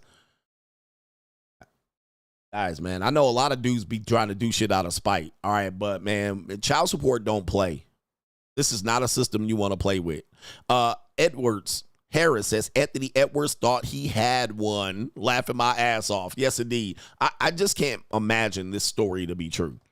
Because I've seen memes like this, and it's always the story's false. Right? Like it's typed up like this, where they'll just show a picture and it's typed up like this as the header. Normally, when I see this, I can't. Let me just give you a bit of advice. I don't believe that meme. Right? Because I've seen them do this with Donald Trump. Donald Trump's going to do this. And then remember that one Negro dude came up and said, oh, I made it up. I can't remember what they said about what Donald Trump was going to do. But it was a meme just like this. Very cheaply produced. This is a shitty job, a shoddy Photoshop job. And they basically do this and they throw up a lie there. And then they get y'all niggas believing it. Okay? So anytime I see a meme like this, I don't believe it. All right. I can't believe it. It's just more of this kind of what they call rage bait. And then they get people worked up. And then Anthony Edwards did not do that. As a matter of fact, I noticed here, even this source, which is Black Sports Online, has even reported it, wants to pay 18 years of child support. I would like to see a lot more sources that are legitimate that could report this. Oh yeah, it was no tax on child support. Yeah, that was another meme. It was and then a black guy said, "Yeah, I made it up." So anytime you see memes like this, guys, please do not run and believe it initially. There's just people just making these memes to really trigger people and get them arguing on Twitter and all of that. So this is typically the meme format. No source, no news article, no documents, no proof. And it's normally got some laughing emojis and shit like this. And they put it out there and it goes viral and y'all niggas believe it. Okay. All right. Fake news. Fake news. Shout out to, let me see if I can get these brothers over on Ko-Fi. The Steel Curtain says, Coach, those of us who have endured many hearings and multiple rounds with the family court know this was the dumbest move ever. He would have been better off investing an allotment amount for growth potential of that investment to offset the total child support over time. Facts. He could even did that, put that in the money market account, and he would have made back in interest in 5 years or 10 years, and it would have been way more than he would have paid her off. I mean, you're absolutely right. Instead of her just giving her the cash outright, that was an absolute, that would be a dumb move, guys. JC says, when I was on child support, it increased 3 times. When my money slowed up, it took 6 months to a year to get a minor adjustment. I had to pay a higher rate even when I didn't have the income. He's going to regret this. Facts. Especially with a young child, like a 1-year-old. And the kid's not even 1. Now, if the kid was 16, I would say pay up front. I would be like, yeah, just get rid of her then. All right, but the kid is not even 1 year old, and we're talking about paying off the, no way. Dumb move. So he had an increase 3 times. And these child support hearings move very slow. Okay, so you file a modification, it's going to take 3 to 6 months, maybe to even get close to having a hearing or a final judgment or a judgment. Sucker for Love Ninja says, Coach, I think that was a terrible move by Anthony Edwards. He should have invested the money and paid her off with the interest each month. Over the course of the 18 years, he wouldn't have come out of his pockets a dime. You guys are smart. That's the second guy. Just invest the money. And he would have just paid her off in the interest earned in the money. All right, so yeah, this is proving to be a dumb mindset. Typically by dudes that are just trying to penalize the woman. He said, somebody said, do the poll again. LaRon says, taking my first trip to the Philippines. Shout out to you. What kind of fuck you give About me? to have a blast being a free agent for 4 years. Got all the books. The de-evolution really opened my eyes, and free agent lifestyle really helped so that I didn't go back to the plantation. Thank you for everything you do for men. Men need this. Shout out to you. Thank you for supporting and getting the books. And imagine this. Imagine for the men that have been free agents and you've been able to travel, you've been able to call your own shot, you've been able to have relationships with women. Women have sucked you off. They done sucked the lining out you know what I mean? You done nutted in mouths. You done done all kind of shit, folded up young girls, all right, of age. You done went from coast to coast and city to city. You didn't have fun. You didn't have pleasures. You didn't have the pleasures of the flesh. Imagine if y'all went back to the plantation like 3 years prior and you didn't get to fulfill these dreams. You didn't get to do your Ricky Nelson, just going from country to country, folding up women like love letters from the 2nd grade. Imagine all of that fun. Imagine all of that freedom gone. For a woman, y'all probably would have broke up with in those 3 years. Like, I think about that, man. I think about that all the time. I was like, dude, because when I was married, you know, it wasn't the best. Intimacy wasn't the best. It was like I was in a cage. I was a cage cat. I was domesticated. And then afterwards, do all of the fun that I've had with women. And by the way, I'm STI free, so I want to hear y'all niggas. You gonna catch some ninja. I've been out here in these streets for 12, 13 years. Ain't caught shit yet. Okay. That don't mean I won't, but hey, I know how to pick them. I'm like, women done suck the black off my dick. All right. Like wowzers. But I could have been stuck at home with a sexless marriage for the last 13 years. I could have been stuck at home being a domesticated cat. I done been to 20 countries. I done been to city. I done folded up the best looking prime punani you can find. I could have traded that in to be a domesticated ninja. Hey, I ain't never going back to the plantation, bruh. Never again. I'm like, there's a better dick sucker out here. They always gonna be a better dick sucker. And she gonna get lazy on her dick sucking, so I ain't gonna stick around for that. You know she gonna get lazy on hers. Women always gonna renege, all right? They always gonna get worse. Women don't get better, bruh. They get worse. Like, the deal you give them, they gonna fucking do less, all right? They overpromise and underdeliver. Hey, ladies. He says, I felt like Cat Williams in the zoo. All right, row. Now I got my roar. Roar! All right, nigga, I got my roar. Yeah, I wouldn't be streaming on YouTube. Hey, listen, what was I just about to say? It was about to be good. I was about to take y'all down somewhere, bruh. I was about to take y'all somewhere. What was I about to say? I can't even remember. Man, damn. Oh, by the way, there's a scene. There's a scene. Oh, they renege. Okay, so what women do is overpromise and underdeliver. All right, so the overpromise, underdeliver. This is typically how I'm going to tell you the secret. I tell you many secrets of women. They overpromise and underdeliver. Okay, now they will say men do it, but men typically lie about what they're going to promise. All right, they lie about what they're going to do. I'm going to do this. I'm going to pull out chairs. I'm going to be faithful. They lying just to get the sex. So men are liars. Women sell false hope. So they'll say, I'm going to do this and I'm going to never do that. They just tell you what they're going to do. They overpromise. I'm going to be the best punani. We're going to be intimate. We never going to argue. And then they're going to do the exact opposite. Over time, it'll just trickle down. Less, until you got none. Till you got none. But by then, you're stuck in whatever agreement you made. And then it's based on her interpretation. I thought we was going to have a lot of sex. And we do have a lot of sex. I was like, we only had sex twice this week. She'll say, that's a lot. Now, when you were single, before you got the commitment, you were having sex way more than 2 times a month, 2 times a week. You were having it 2, 3, 4, 5. You were like a jackrabbit. You were smashing 2 times a day. But what'll happen is once she gets the commitment, she will start to renege. All right, she's going to renege and pull back and do less and less. And then when you call it out, she's going to be like, I'm still doing what I was supposed to do. Or she'll put it back in your, well, you don't make me feel. You don't give me enough foreplay. You don't take out the trash. That old bait and switch. So they're good at that. By the way, it's guaranteed that they're going to bait and switch you.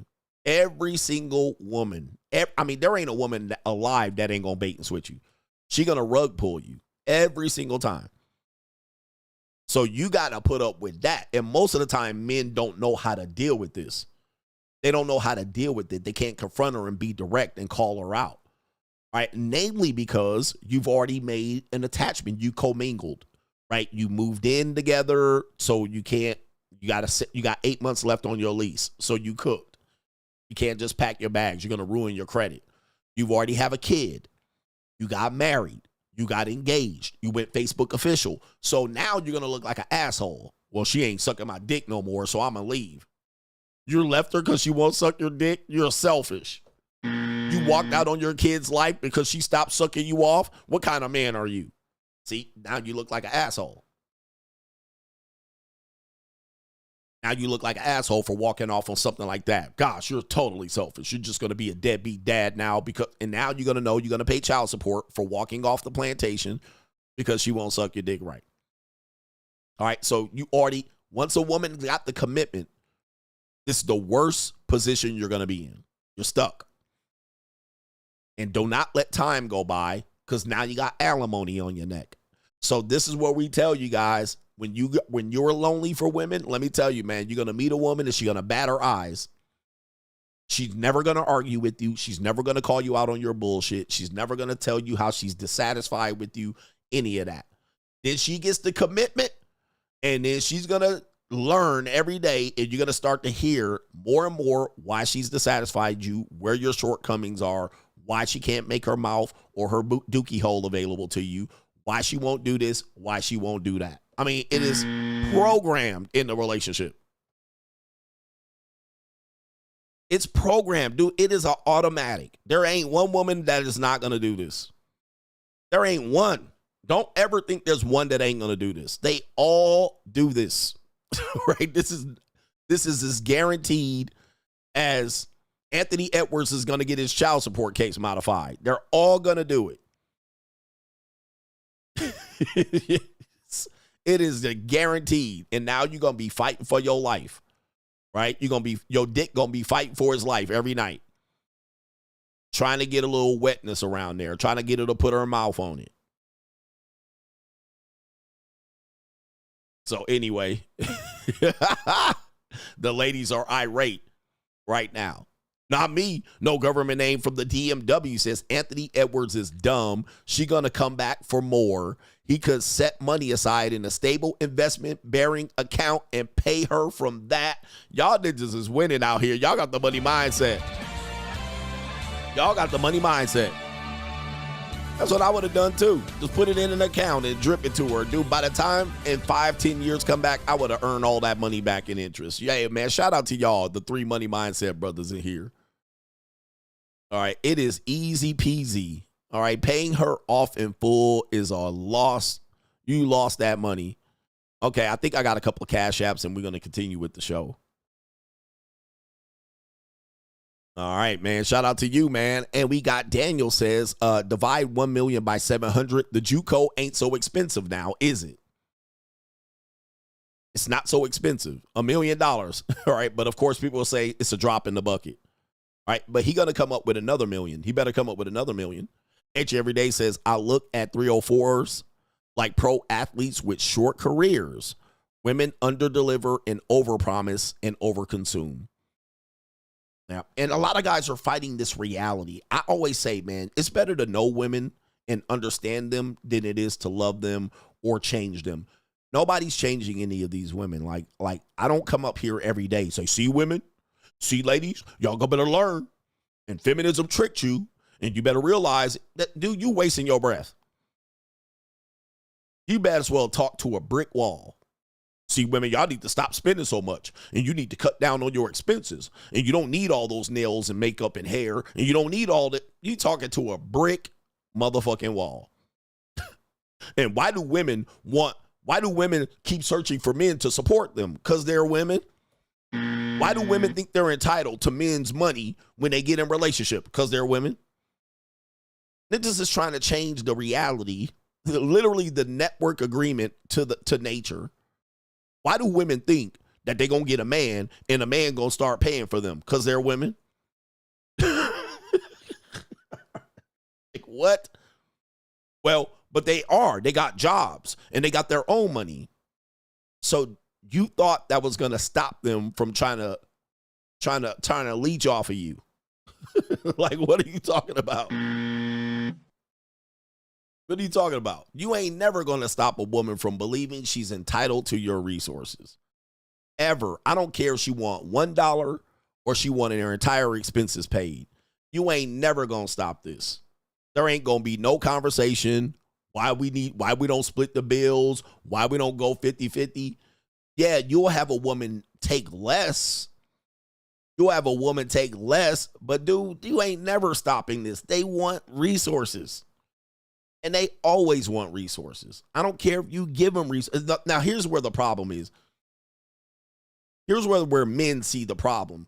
Now, men see the problem that women can have their own money and have their own jobs and be a boss babe. So you're thinking that this makes them not need your resources, right? That's where you made the mistake. They didn't make the mistake. You made the mistake as a man, thinking that because they have a job and their own money and their own career, they don't need yours no more. That's a mistake that you made, because what that does force them to do, admittedly, on their side, is practice hypergamy, saying, okay, in 1950, she made $0 or very little, which was called supplemental income.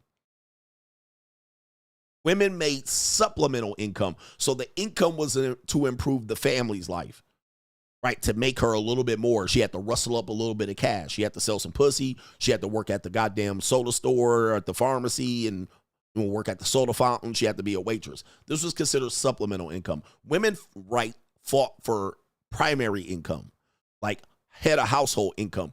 But you thought, since they went from supplemental income to head of house income, that they would need less of a man's resources. That's wrong. So what did they say? I'm going to date up. I'm going to date someone on my level. So as she got more educated and started making head of household money, you thought, hey, she don't need my resources. What? That's not how that works. You thought they was just going to be like, I got my own and I don't need yours. She got her own. She don't need mine. She said, leave mine alone. There ain't nothing that's more sexy than a girl that want but don't need me. Young, independent, yeah, she work hard. Where's Neo at? All right. That's where you fucking miscalculated. As a man, you miscalculated. They ain't never going to be in a situation. I don't care. Look, I don't care if this woman make $1 billion. Nigga, the one thing she ain't fixing to do is support your goof ass for very long. She always going to want some of your resources. She always going to want you to contribute, because naturally, that is how they submit. They submit on two ways: dominance and being financially supported. That's women. Now, if you don't like that, stop dating women right now. Go date a nigga or go jerk off and go in monk mode. I don't suggest you date niggas, but hey, there's other content creators in this space that suggest that, but that's neither here nor there. Go monk mode, stay single, do whatever the fuck you want.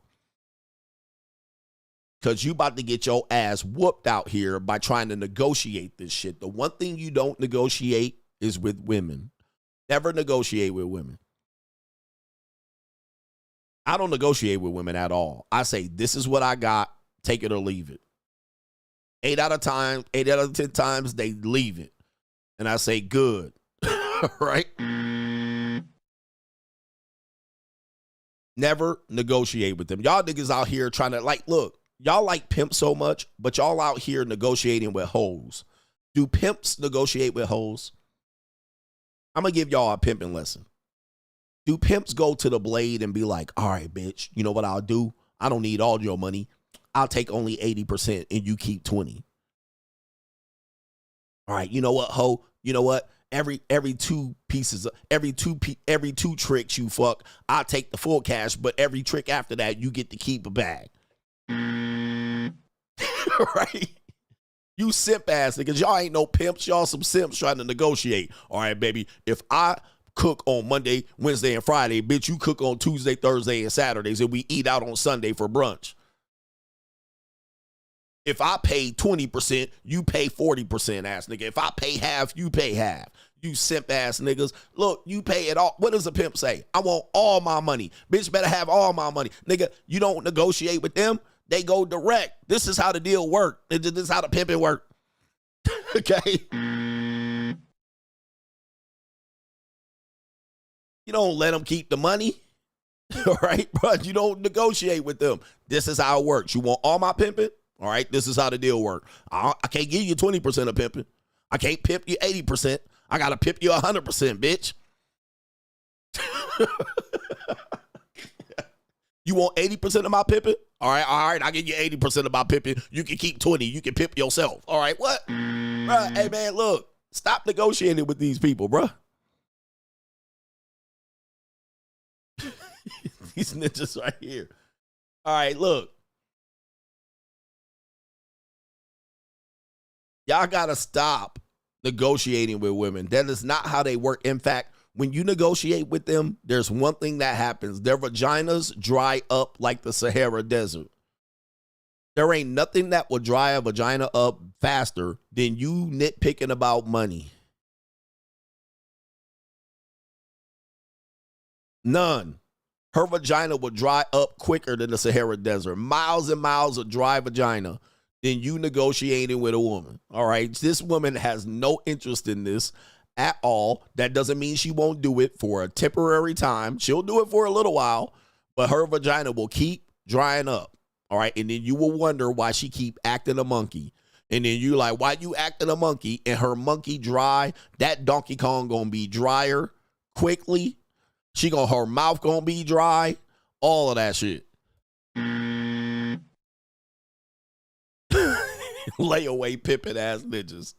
These ninjas to go. I mean, look, if you can't afford it, niggas, just if you broke, just say that. Leave women alone, bruh. Well, I'm gonna find one that ain't like that. Okay. That Donkey Kong gonna be looking like a goddamn California raisin at the end of that. All right, it's gonna be gone. And dude, when she dip on you, and she will, okay, she gonna dip on you, bruh, on the next available bad deal. Good, I'm sorry, the next available good deal. She gonna dip. All right, let me get back to this part of the show here. Hit the like button. Okay, ninjas trying to change women. You're not gonna change them. Their DNA, their shit is their shit. All right, speaking of a thick woman here. All right, we got a thick woman coming up on this evil world we live in. Oh, here we go right here. It's an evil world we live in. All right, anyway. You got a thick woman. Look at this thick sister right here. This definitely an ass woman. All the ass men are going crazy. All right, man, what is up with the wigs, man? I hate wigs. I'm going to tell you, man, I hate wigs. Sisters, I hate wigs. I don't care if you white, black, Puerto Rican, or Asian. I ain't getting them down with the wigs. I can't do it. All right, but this is a thick sister right here. Let's see what this sister has to say. This is not thick. She's fat, but that's neither here nor there. All right, but anyway. I have a friend. She's from Pakistan, and she grew up here in the United States, and she wound up getting deported. Craziest story ever. Like, this was like my dog. She gets deported, and because she's Americanized, she wasn't a virgin. So once she gets deported over there, they did an arranged marriage for her. And she used to call me when this first happened. This was about like she got deported like 13, 14 years ago. And she told me when her new husband, she had to cut herself to make it have blood on the sheets. Oh. She had to cut herself down there. But he knew? No, he didn't know. Yeah, he didn't know. And when they arranged the marriage, her family never told his family. Oh, wow. Yeah, because if they had known that she was out here, she used to love niggas. Oh my God. My girl loved her some black dick. Yeah, she was a wild one, boy. She was a wild one. I miss my friend. But yeah, she was out here wilding out and everything. And she got deported. They arranged a marriage for her. And to this day, she's still with him. And they have, I think, 2 kids. Last time I talked to her, they're now living in Dubai, rich as hell. I have a friend. She has a friend. All right. So, gentlemen, we were talking about this last night. In which the woman said body count doesn't matter anymore. Literally, it's gone. The conversation's over. Y'all not going to grab it back. They've already done the damage in the last 10 to 15 years for it's not to be relevant. Y'all not going to rescue this no more unless y'all make Gen Alphas virgins, the females. But we talked about this yesterday. You'll never know. These women get married. Who marrying these 304s? They get married, bruh.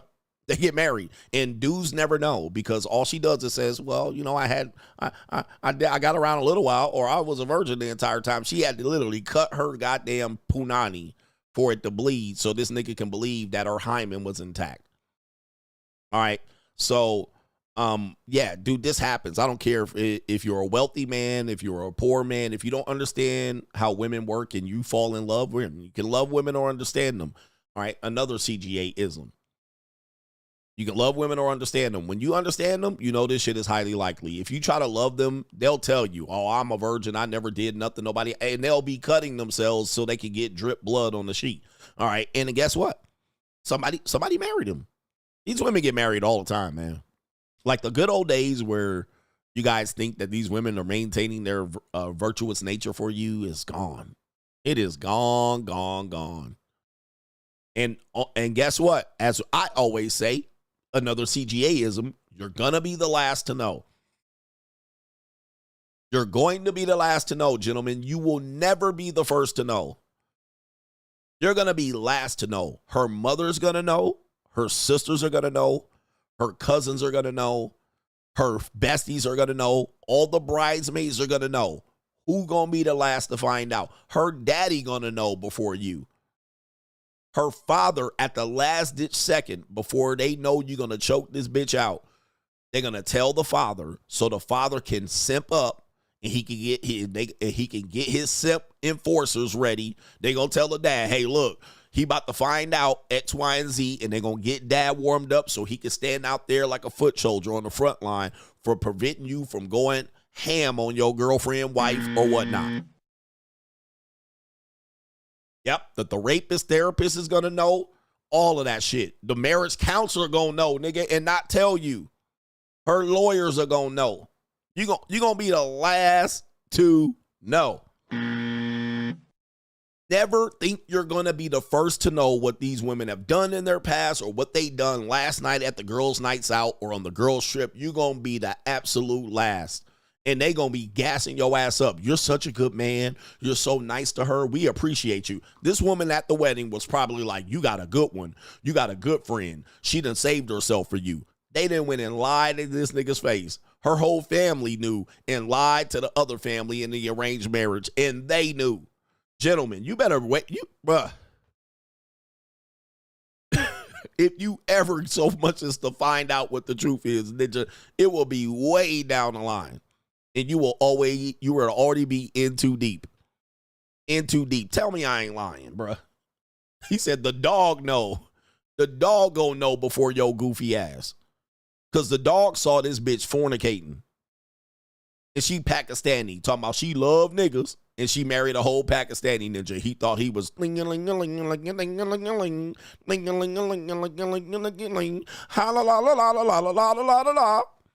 this ninja was dancing at the wedding, smashing plates.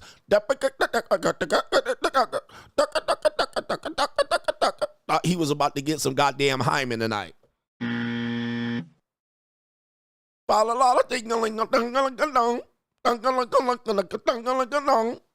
And she was out there getting blacked and dick down. All right, anyway. All right, he thought he was getting some hymen tonight. Jesus. This ninja got that Punjabi hymen, nigga, the dick down black version of it. All right, there you go, right here. And hey, look, if a woman got black female friends, you know she a skeezer. I'm going to just tell you, man, look, I'm going to tell you right now, if you got a woman of another race and she got black female friends, she a schizoid to the 1000th percentile. All right, I'm going to tell you this right now. Nigga, write it down. CGA told you. CGA told you. Hey, Pakistani man, listen to me. White man, listen to me. Black men that like white women, listen to me. Black men that like Latinas, listen to me. If your woman got black female friends, that woman is a skeezer. She not a good girl at all, especially if they strags and wig we wear. I'm going to write it down, take it to the bank. There ain't no possible out on this one. This is 1000% fact. You got a woman of another race hanging out with all black women. That's a damn skeezer. Bruh, don't try. She a virgin hanging out with black? Hell no. Hell to the no, bruh. That's like having a white girl that have all black homeboys. Oh, this my homeboy. How many nigga homeboys you got? This woman ain't got, bruh. Trying. Jesus. Write it down, bruh. You beat a white woman and she got a whole bunch of nigga boyfriends and nigga ex-boyfriends and nigga friends and all black women friends. Skeezer. There ain't no out. Skeezoid. All right, anyway. All right. And that don't mean just because she ain't got no black friends, she a skeezer. She ain't a skeezer. But you can guarantee she a skeezoid. All right, anyway, let me stop. I'm giving y'all life-saving information. I'm here to save y'all. Do not try to think opposite. Well, I'm going to find one that ain't. Okay. Anyway, let's get to this one right here. We have a sister. Her name is, let me see here. Olivia Alexa. She's been around for quite a long time. She's been around for a long time. Olivia Alexa. And she has a video here for you guys, man. It's an evil world we live in. It's an evil world we live in. I've shared her videos over the years. And go give her a subscribe. She's now, this is a beautiful sister. Is that a wig? All right, I hope that's not a wig, sister. All right, she beautiful, man. Look at her showing teeth and shit. Niggas always gotta show they teeth. All right.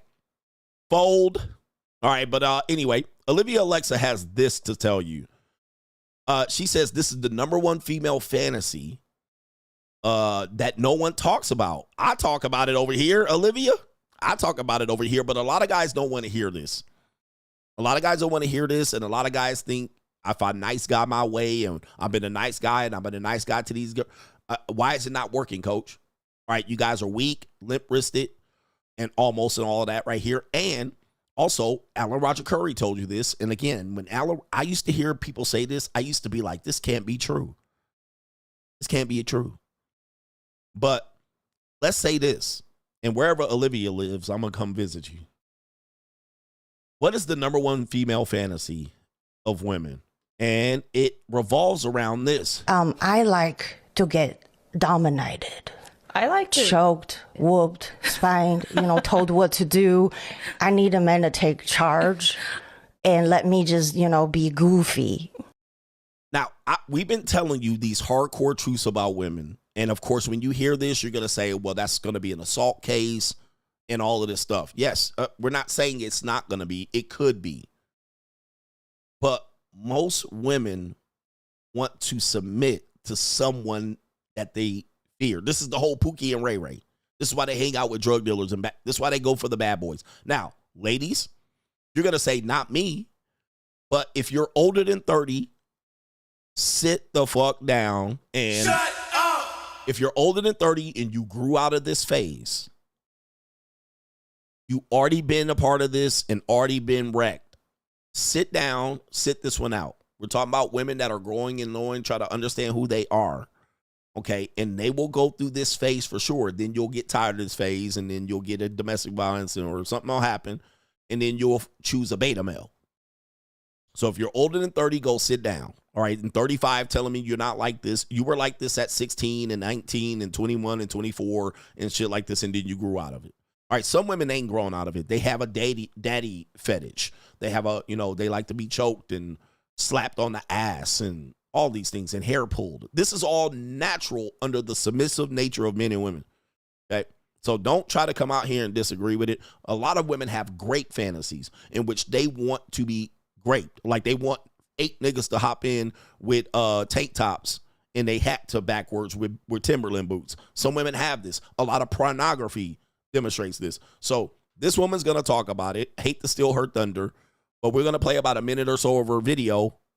And she's going to tell you about this. And she's saying most guys can't handle this. Guys, there's something that women will never admit to men. Something so primal, they don't even admit it to themselves. And by the end of this video, you won't just understand it. You'll know exactly how to use it to your advantage and be ahead of 99% of men. A woman's deepest fantasy is not about love. It's not about commitment. It's not about finding the perfect guy who checks off every box. So what is it? It's the feeling of being conquered. Not in like some soft fairy tale way, but in a way that strips away her resistance and makes her feel like she needs to give in. And no, this is is not about force. It's about a man whose presence is so undeniable that she wants to surrender. A man who's so certain in his power that she has to follow his lead. This is why most men fail with women. Let me be honest with you guys. The average man will never reach this level of attraction. And that's because they've been lied to. Society has brainwashed men into thinking that women want equality when it comes to attraction. That they want a man who plays it safe, asks for permission, and who lets her lead. That's a lie. A woman does not fantasize about being equal to the man she wants. She fantasizes about being claimed by him. She wants a man who doesn't seek approval, who doesn't hesitate. A man who moves through life like he owns it. That's why women chase dominant men. I like to get dominated. Okay. All right. And where's my other clip on that one? Here he is right here. Don't joke about beating me up and pinning me down and doing that stuff. I like that. I like that. Do it. Okay. So we heard her. We heard women say this. And as men, we have to fight our programming. Be nice. Flowers, candies, chocolates. Now, how many women have you known them say, especially between 18 and 30, them say, I have a guy, he brings me flowers and chocolates and candies, and I stayed with him for 6 months, 6 years.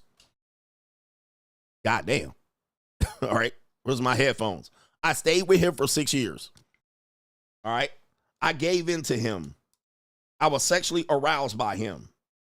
Okay. I don't want to leave him. Don't leave me, leave me, leave me. Don't go, don't go. Don't leave me, leave me, leave me. I love you so. Now, let me flip the opposite way. How many women have you heard from 18 to 30 say, he was an asshole, he cheated on me, he beat me from pillar to post, he kicked me while I was down, he choked me, he whooped me, he spanked me, he pulled my hair, he treated me like shit, he talked down to me, and I left him. You don't hear no women saying that. They stay with this nigga. They give him the best years. They punani be leaking the most. They be sitting up there giving that nigga 10 babies. Stayed with him for 3 years. Right? Huh? He was abusive. He yelled at me. He talked down to me. He made me lose my self-esteem. And she was in love. Punani just leaking every time he show up and he put his hands around her neck. Okay? Gave him 2 and 3 kids. Stayed with his ass for 8 years. Now she 32 and she wants you to be romantic and pull out chairs and put out rose petals and put coats over puddles and shit. And that's you. All right. So let's just start there as an argument. I'm not telling you to be this to women. What we're telling you is they seem to fall into this trap. All right. But most of it is around sexual dominance. It's not forced to submit. It's like she has to submit under his presence. Right. And it carries on in the bedroom. So yes, he called her out at dinner time, but when he got home, he picked her up and fucked her against the wall. And then he tossed her on the bed and then she giggled and laughed. And then he flipped her over and pulled her hair. Meanwhile, y'all like, I want to try this new position. It's called doggy style. All right. Can you roll over? Okay, yes, on your knees right there. Yeah, push your head down in the pillow right there. Your hips are a little too high. Can you bring your hips down a little bit? I can't reach. I can't. Can I put it? You mind if I put it?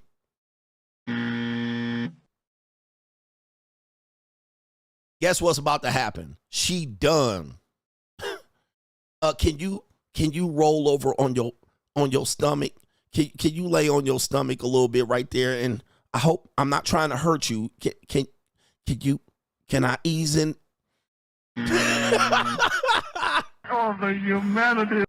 That's not how women work in the bedroom. By the time you get it, you can be like, I can't quite fit it in. Can you?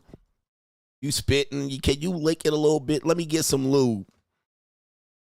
Do you mind if I pull your hair? Do you mind? Do you like it? Can I pull your hair just a little bit? Nigga grabbing the end of the hair, you know what I mean? You try to put. So with that being said, most women do not respond in the bedroom that way. Now, if you flip her over, push her down, take her head and shove it in the pillow, and grab her by the hair and tie it up like this and just be like, Yaga. All right. She going to be like, Daddy.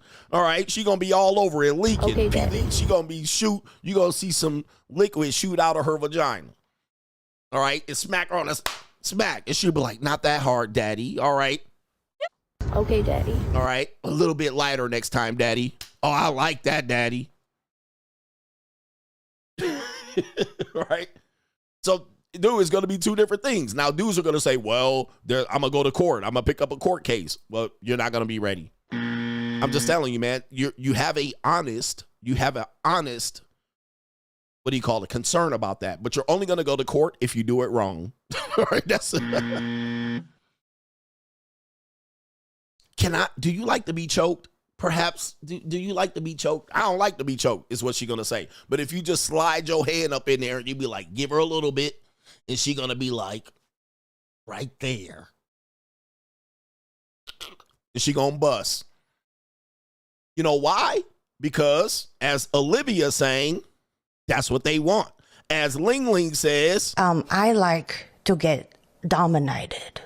As this one said, don't joke about beating me up and pinning me down and doing that stuff. I like that. I like that. Do it. And when you're done with her, there's something called aftercare. You give her a little extra cuddle. You give her a reward. You rub her back a little bit. You stroke her hair.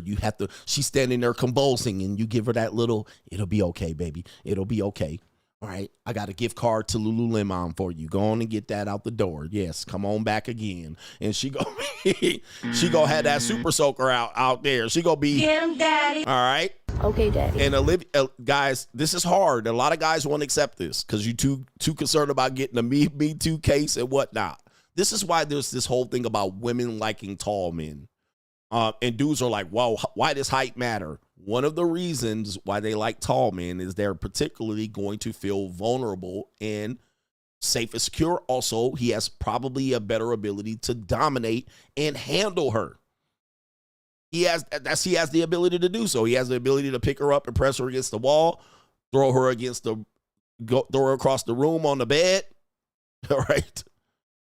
Flip her over without, you flipping these fat ass women over. He has the ability to probably do that. So they'll hide it and say, well, I want to wear high heels and I don't want you to feel small. But it mostly has to do with this domination fetish, this fantasy.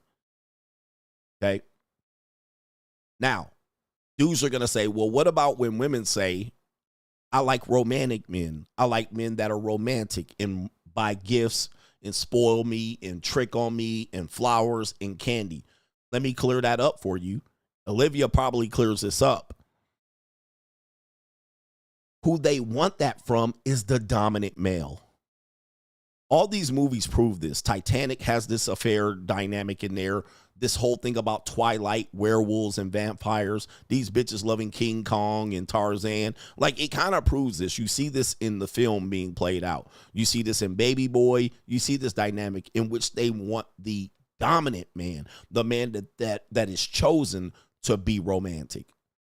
Okay? So they want him to be able to have a balance of this to this. So that man having also the presence of mind to be chivalrous or take her out to dinner or trick or gift or do all these things. Now, that is their fucking fantasy. Now, they can't barely find that because guys are either going to be overbalanced on one side or overbalanced on the other side. Beauty and the Beast, all of this stuff. So that they can role play. They can role play romance this day, dominance this day. So that's where they kind of have a fantasy of this romantic guy, whereas most guys are overly romantic and less dominant. It don't tickle her punani. Some guys are always dominant and never romantic. That's frustrating to them too. They want something in between. All right. They want somebody that can be dominant and also romantic. The Bruce Wayne of this ish. New world order. 007. Guys, anybody that they can find like this can break all of the rules. All of the rules. She will not push monogamy on you. She will not put any of these rules on you. Okay. But she will be like, hey, I know you got hoes. I know this and that. She's going to look the other way. All right.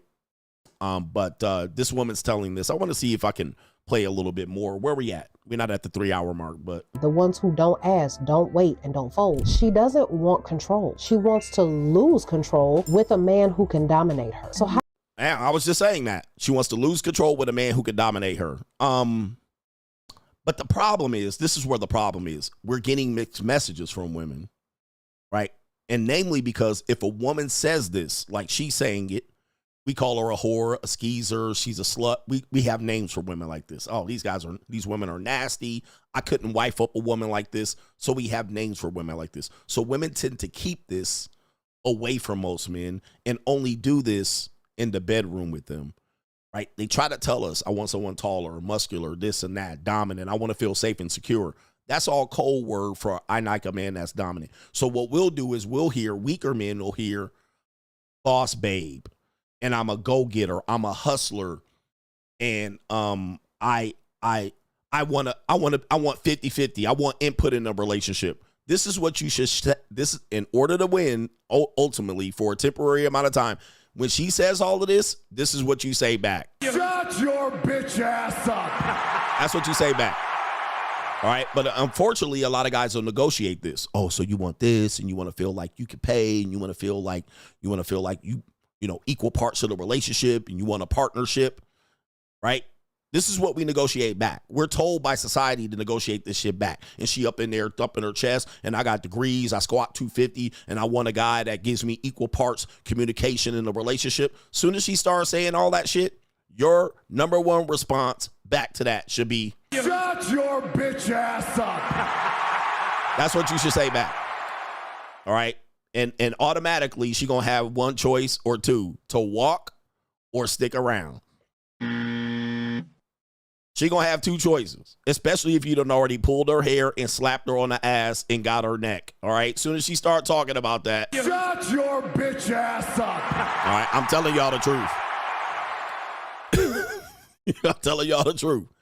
All right. Just to let y'all know. All right. Yep. Soon as she starts saying all that shit, I don't give a fuck what you think, bitch. Cut that bitch off. Next call. All right. But this is just advice. I'm just letting y'all know. All right, just because y'all negotiating with these women and it don't work. All right, I'm just letting y'all know it ain't me. I'm not a dating coach. I'm just giving y'all life advice because you just wasting your time negotiating with them up front. They just talking a lot of jibber jabber. And you be like, yeah, get in the bed. All right. Yeah. Pull your panties down. All right. And if she's like, I'm not gonna pull them down. All right, hit the door then. I ain't got no time for this shit. All right. Anyway. Yeah, you all talk. Yeah, you said just give him the eye roll. Hold on for a second. Ladies are going crazy right now. They holding a punanis like, Coach, you're my man. Okay, Daddy. All right. Let me see here if I can pull this up. If there's a GIF. Yeah, there is a GIF. All right, yeah, when women be talking that shit to me, this is how I'll be like this. All right, I don't care how much they make and how much they do this, and I'm going to do this, and I'm going to do this, and that I'm going to do, and I want this, and I want a partnership. I want to feel equal in the partnership. I want to do this, and I want to have this, and I want to keep my own money and spend your money. I want to feel like I have equal parts input in the conversation of the direction of this relationship. Yeah. Yeah. Shut your bitch ass up. I'm a boss, babe. I got degrees. I got this, and I squat 250. Yeah, bitch. Yeah. What can you do in the bedroom? I ain't got no time for all this jibber jabber, right? Yeah, there's the door. All right, and why you still out here single? You thought I was one, huh? You thought I was one of him. Yeah. All right, ladies, this is how I be thinking it in my head like this. Oh, this bitch. Okay, one of these, huh? We got one of these. Oh, ladies are going crazy right now. Who's listening to this guy? He misogynist. All right, I'm not a misogynist. I'm a lover, ladies. I'm a real lover. I'm a man with sensitivities. All right. Hey, listen. This part of the show, and we almost got the main event coming up here. Are we cooking? Are we cooking? All right. This is a segment. Say something simpish. Okay, here we go right here. I don't use the simpish word a lot. I don't use simping a lot because I think it's a word that people use and they misuse the word. But we do have 3 guys here nominated for Say Something Simpish. All right, we're going to start with this guy right here. This guy right here. Let me see if I can pull it up on Twitter. Here we go right here.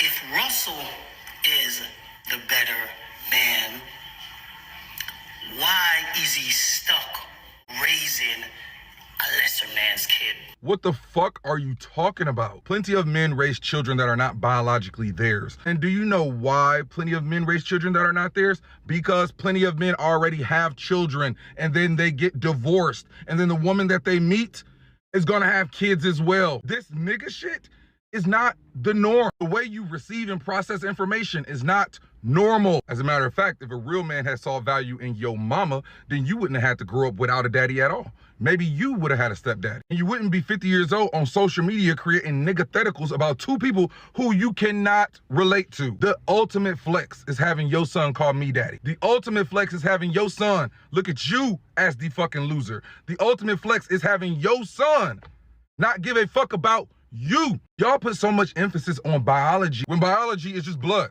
DNA. That just means that you are related. You share biology because that is your relative. You create your own family. You ain't nothing but your son's relative. He calls me daddy. He calls you Bernard. A lot of black boys is stuck in the system. It's stuck in foster care, group homes, because motherfuckers think like you.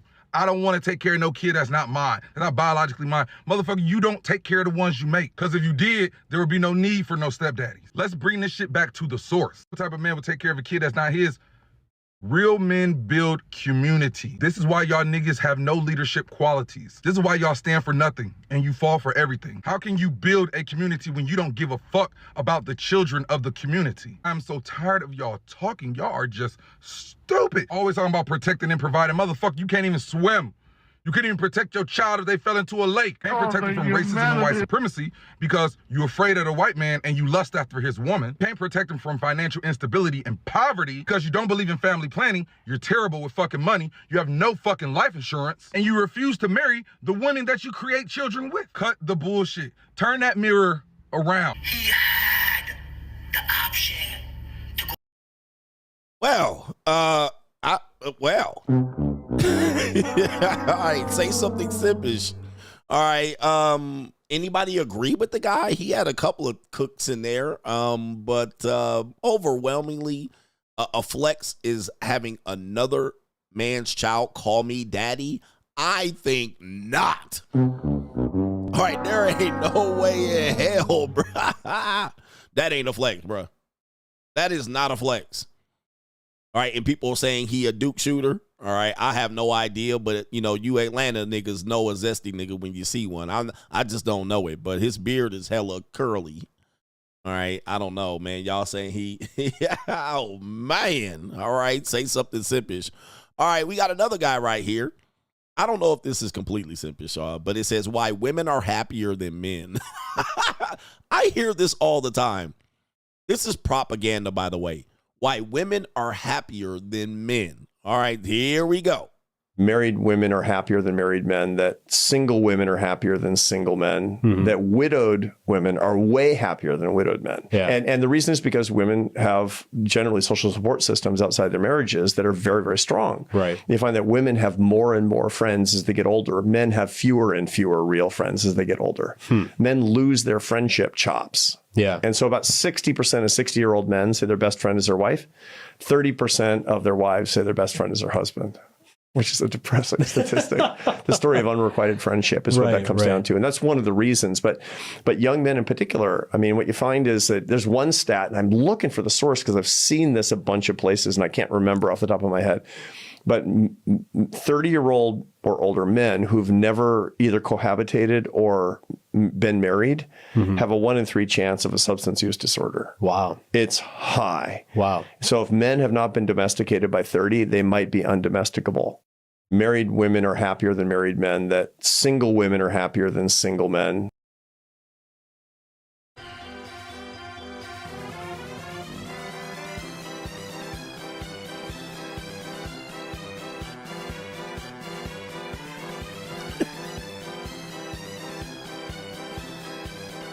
If y'all believe this, y'all crazy, bruh. First of all, the happiness metric is the wrong thing to measure because women typically are emotional and tend to try to pursue happiness. When in regard to men don't typically use happiness as a metric, as a number one priority in life. So then if you ask a man if you take a survey, are you happy? Nigga, I've never even thought about it. Like, what is that? What is happy? I'm just like, now, typically men don't walk around with the sole goal of just being like, I'm so happy. Oh. So the measure of man's happiness, nigga, we doing shit. I got shit to do. Okay, that's number one. That's not a goal for mine to be happy, nor is it something that I'm going to just be looking for. Like, I just want to be happy. That's typically what women chasing, right? I'm not happy.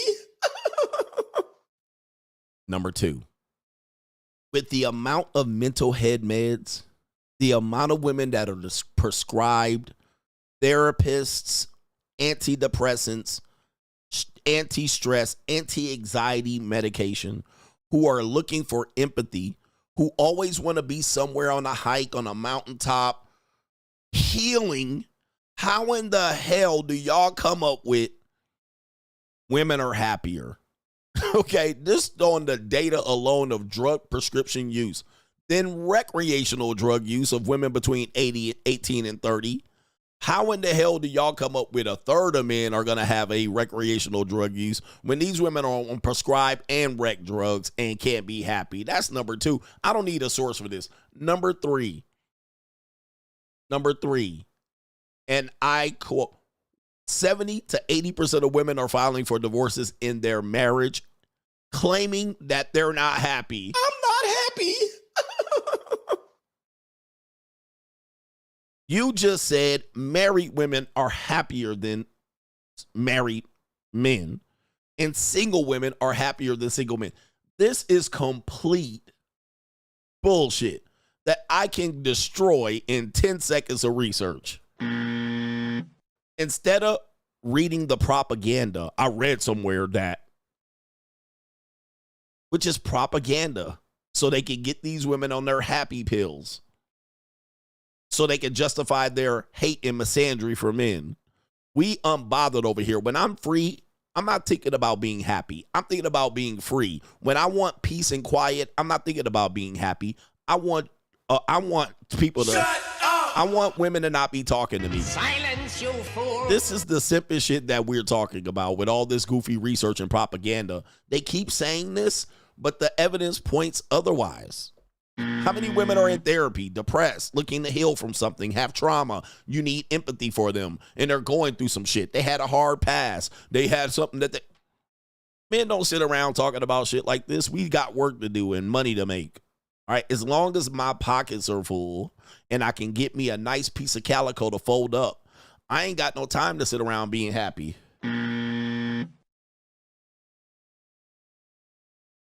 That is crazy. All right, so anyway, that's nothing but propaganda there. I don't believe that shit. And look at this nigga. He looking like Popeye's granddaddy. Of course he ain't happy with life. If I look like that, which I do halfway look like it, but all right. But I got a little more muscular and a little bit more swag than that, if you will. A little more. I can't even think of the word. Suave faire? I can't even think of the word. Anyway, savoir faire is the word I was thinking about. I do kind of look like this nigga, though. But I don't look as depressed as him. All right, anyway. Savoir faire was the word I was looking for. Flair. All right, anyway.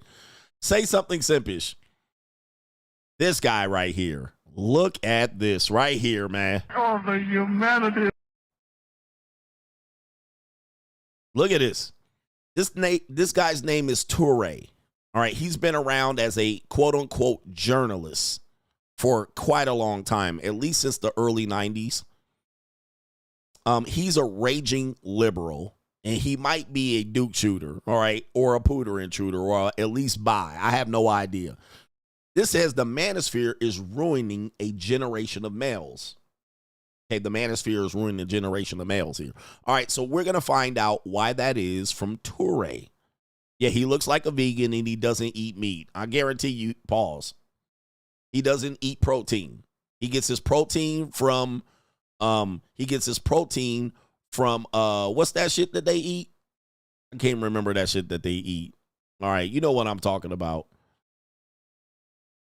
Can't even think of what it is. All right, but yeah, he definitely looked like he a vegan. All right, so let's see what this guy has to say about the manosphere ruining a generation of male. What is this stuff it's called? Not soy, tofu. Yes, he looks like a tofu princess. All right, he been eating too much tofu. All right, and he got the Humpty nose on, but that's neither here nor there. All right, here we go. All right, here we go. Oh, my goodness. All right. And he a pro-black, too, so that should tell you something. Yo, Andrew Tate is a huge influence on what's going on inside classrooms, and this is absolutely horrifying. A lot of teachers say these red-pilled boys feel the need to come in the classroom and assert male dominance over their female teachers. They're challenging women for dominance in the classroom, and this is making it harder to actually get the job of teaching done. Teachers say a lot of these boys have a gender disdain for them even being there instead of being at home, and they are constantly challenging and questioning their expertise. One teacher said some of the boys she teaches are like, "Who is this girl trying to tell me off? Who does she think she is?" And they're openly dismissive of any teaching about and even by women. One of the teachers said, if we read anything by a woman, some of the boys will say, why do we have to read this myth? Let me stop this guy right here, man. Let me stop this guy right here. See, listen, although I have my criticisms about the manosphere, I can because I'm not a founding father of this space, but I'm a major contributor over the last close to a decade. So I have my own reasons to have my issues here. But this is another example of them not addressing the problem. They're addressing the symptoms. Okay? They're addressing the reaction. And typically this is how we go about life. We see something and then we want to correct it. We call it out. We see it, call it, correct it. All right? And then if people don't want to adjust immediately, we say they're the problem. He's talking about the education system. He's talking about a group of men who are tired of the bullshit. The bullshit is this constant girl power, girl boss. Girls can do just as much as you can do. And men put up with it, specifically the younger Gen Xers and the millennials. We were force-fed, spoon-fed, and if we criticized it, we were shouted down. And look at the results. Now you have a group of men that are Gen Z that ain't going for it. They get tired of this shit and we need to win. And then it's the 5th women book of the semester. Why don't we read some of motherfucking other shit? Why we keep having to do this? And they're calling it out. Not only that, you have the reactions of men that are learning about the reality that are Gen X, boomers, and millennials. And we're tired of it. We're tired of this shit. Now, here's the thing. The educational system messed up by focusing solely on women and nothing on men. Not only that, you demonize and denigrated men the entire time, and to the point the elementary schools have 93% female teachers. I'm sorry, 93% of the teachers are female, but a small percentage are male. So there's no outlet so that the women don't understand the boys. They can't control the boys, so they suggest that you Ritalin them and Adderall them to death so they can sit in that chair when it has been proven that men and women get educated differently. Men and women boys and girls get educated differently. Sitting them there and taking away PE and music and all of the outlets and restricting recess and making people sit in a chair for 6 to 8 hours, it doesn't work for the boys. You're basically going to trigger them and piss them off. Then on top of that, with the propaganda and the reading rainbow shit and all of this, women need to this and that, we need to learn about a woman. You can't get a history lesson without them pulling out the one motherfucking woman that flew a plane. And then 99% of the people who flew a plane and dropped the bomb were men. But we got to hear about the one woman that jumped her ass in the airplane. Congratulations to her. Nigga, next story. We don't need this shit every month and every week. So the boys are frustrated. They're fed up. They know Now with social media, they've been propagandized, but the teachers think the boys are stupid. In fact, they have other outlets and they have YouTube now and Instagram with real news and fake news that they can hear. They can hear CGA. They can hear a bunch of other men saying, fuck this bullshit. And then the boys are reacting. But this is 20 years too late. So now they think they're going to sit these boys down in the classroom and they're the only person they're going to listen to. That's false. These boys are going to go home and listen to Black Boy Max. They're going to go home and listen to CGA. They're going to go home and listen to Kai Cenat. They're going to go home and listen to Andrew Tate. They're going to go home and listen to Fresh and Fit. There ain't no more where these people ain't going to have nobody else to listen to. So the teachers got to figure out how to adjust, and they don't want to make the adjustment. They want to continue to kick the can down the road and force feed these boys and go ahead and reprogram them, and it ain't going to work. The boys ain't going for it, and rightly so. They're seeing the results. Women selling pussy left and right. They on OnlyFans and Instagram and shaking their ass, and then they blame the boys for seeing it on their damn Instagram. Well, that's you selecting that. The reason why you see that is because you searching for it. False. They're feeding it to the boys. So this type of shit that I'm hearing here is that, oh, there's a problem. There been a problem. You just didn't hear or accept that there was a problem. Now that you see you can't control the boys no more, now, and not only can't you control them, the church can't control them. We got a stranglehold on them on YouTube. Not just me, but a bunch of other content creators got a stranglehold on these boys. And wouldn't it be nice to come to the table and probably work with us, the content creators that have these boys' ears, as opposed to we need to silence and censor them so that now we can continue to push bullshit down their throat. Now, that's what would be the righteous thing to do, but y'all want to dismiss us. Dismiss, blah, blah, blah. But the problem is we have what appeals to them. Sense of reality, our own truth. Not only that, we have wealth, bitches, good cars, and all of that. That's what boys want. They don't want to hear about Amelia Earhart for the 50-11th time so we can hear about the girls. We can show girls do this, and guys need to hear girls, and we need to read about. They don't want to hear that shit. It's obvious.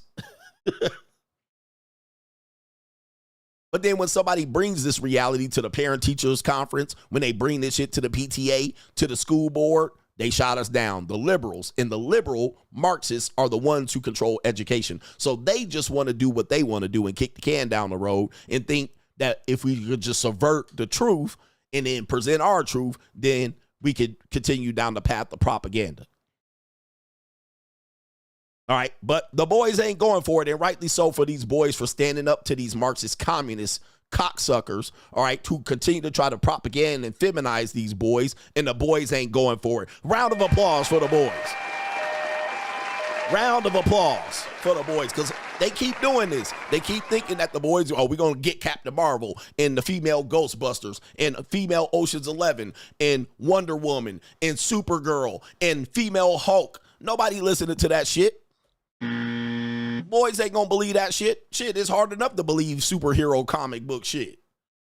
Now I gotta believe Captain Marvel got the most powers in the universe. Man, kiss my ass, bro. We ain't listening to that shit. We ain't got no time for that shit.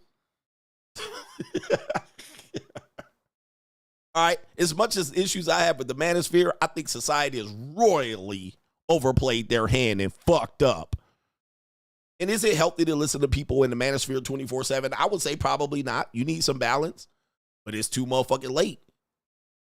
Y'all fucked it. Y'all screwed the pooch. All right, Mr. Touré, because you tried to dismiss us and discredit us and shadow ban us and deplatform us. You tried everything to discredit us, and guess what? The boys still listening.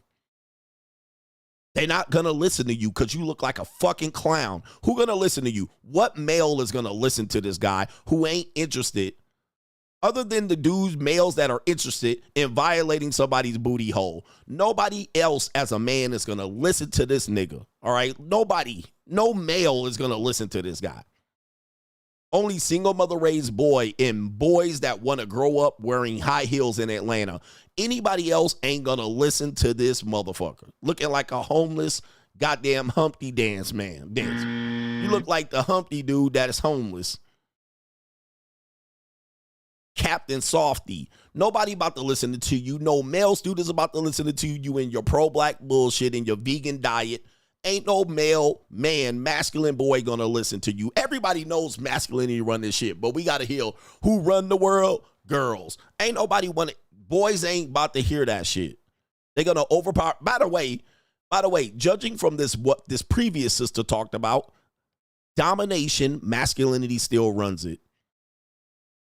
But they trying to program these boys to be effeminate and soft, and they mad it ain't working no more. It's your fault. It ain't gonna work no more. These boys got another outlet and other people to listen to, and they gonna listen to us way more than they gonna listen to you. So why don't you come to the table instead of dismissing these young boys? Why don't you come to the table with men like me, and maybe I can set your monkey ass straight? See, y'all would never let me go up into the public school and teach and tell y'all what to do, because y'all got your little academia in your Karl Marx's book, and you got your whole goddamn communist propaganda manifesto to read from so you can re-educate these people, boy. But come to me and we'll tell you niggas, it's boss up season. And them boys, a round of applause. Them ninjas will be standing up cheering for me. And then they got to go back to your goofy ass classroom and hear about Harriet Tubman gonna be on a $2 bill. Who gives a fuck? They don't care about that. Let us get a seat at the table instead of dismissing us, thinking we're going to go away, because we ain't going away. You might let one dude go away, but another dude going to pop back up. And y'all got to deal with that shit. It's going to be more of us. We're multiplying out here. They say things like they think feminism means women want more than them, so it's an attack on them. Because that's what's happening.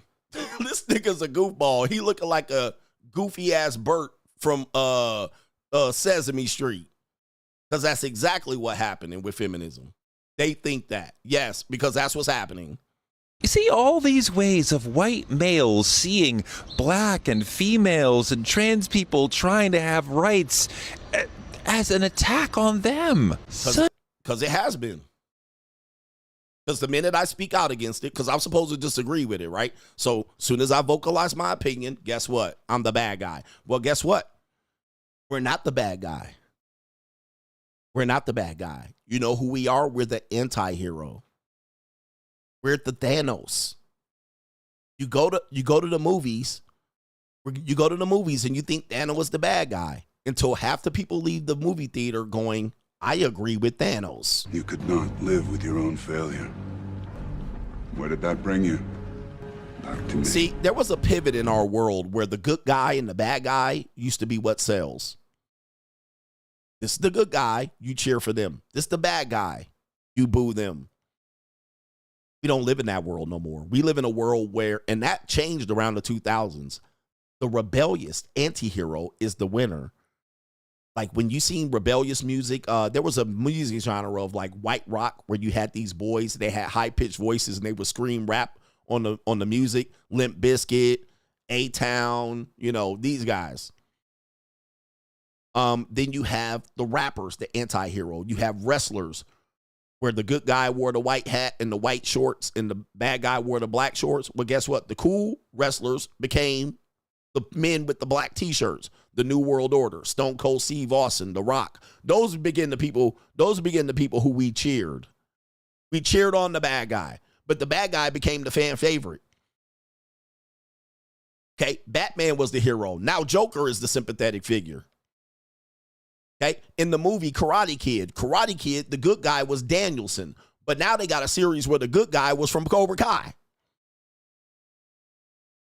We live in a world now that the bad guy and the good guy shit don't work, where you're trying to make the Manosphere as the bad guys, and then you're the good guys. We're doing right. We're the do-gooders. That shit don't work no more. It's the anti-hero, the person telling the truth. Yeah, he might sound like the bad guy, but he's the truth teller. He's the one that people say, we need to hear him out. As opposed to the good guy saying, we're the do-gooders, and we need to tell you how to do it the right way. Nah, man, ain't nobody listening to that shit no more. Right? Kids ain't listening to that because they smartened up now. All right, they see the do-gooders as the bad guys. Like, look at what's wrong with these people. We're the good guys, and we invite everybody equally. No. Nope. we see how the bad guy or the person who is disenfranchised, why he's reacting like that now. Why is the bad guy the bad guy? People want to know that. Why is the bad guy the bad guy? And then the bad guy tells his story, his villain arc. I was a good boy. And then the good people turned against me. They took my kids away from me. Like there's a movie in Spider-Man, I think it's Spider-Man or Superman, Spider-Man, where the Sandman is the bad guy and he keep drumming up sand and drowning motherfuckers. And then when they finally ask, why are you the Sandman? Because somebody took my daughter away from me. Oh, the system, the court took my daughter away. And I said, fuck everybody. And I had to drown everybody in sand. That's what people want to know. They don't care that you a do-gooder and you a goody two-shoe and you never broke law and you never stole candy. They want to hear something real and authentic. And then when then you dismiss the bad guy, well, they're the bad people. Guess what? They protect the bad people. Oh, you ain't so bad. You're sympathetic. In fact, that happened to me too.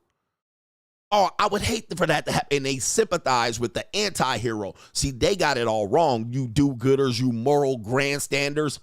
You got it wrong. Just coming up here dismissing the anti-hero ain't going to get you anywhere. You need to hear the anti-hero out, you fake empathy chasers. You have no empathy for the anti-hero, and people can feel it. That's why the young boys are rebelling, but y'all don't want to hear it. Yep, Donald Trump. How could they vote for a guy with 34 felonies? He's the anti-hero. And how could they vote him in 3 times? And how they want to give him 3 terms? He's the anti-hero. He keeps winning. Nobody want to hear he's the bad guy and you're the good guy. So when people don't realize that, you don't realize it, and you come out here and you look crazy. Okay?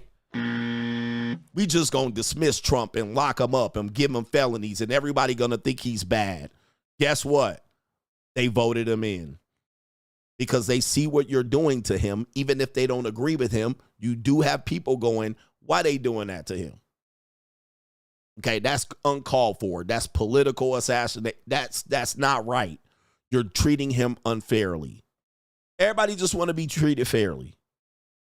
But just dismissing a person and then making it hard for him, it ain't working no more. That's why you have what you have in the elementary schools today. Such victims. But there's a growing generation of boys who won't take women seriously in any capacity. The Manosphere is ruining an entire generation of boys. See that? And he talking very sassy.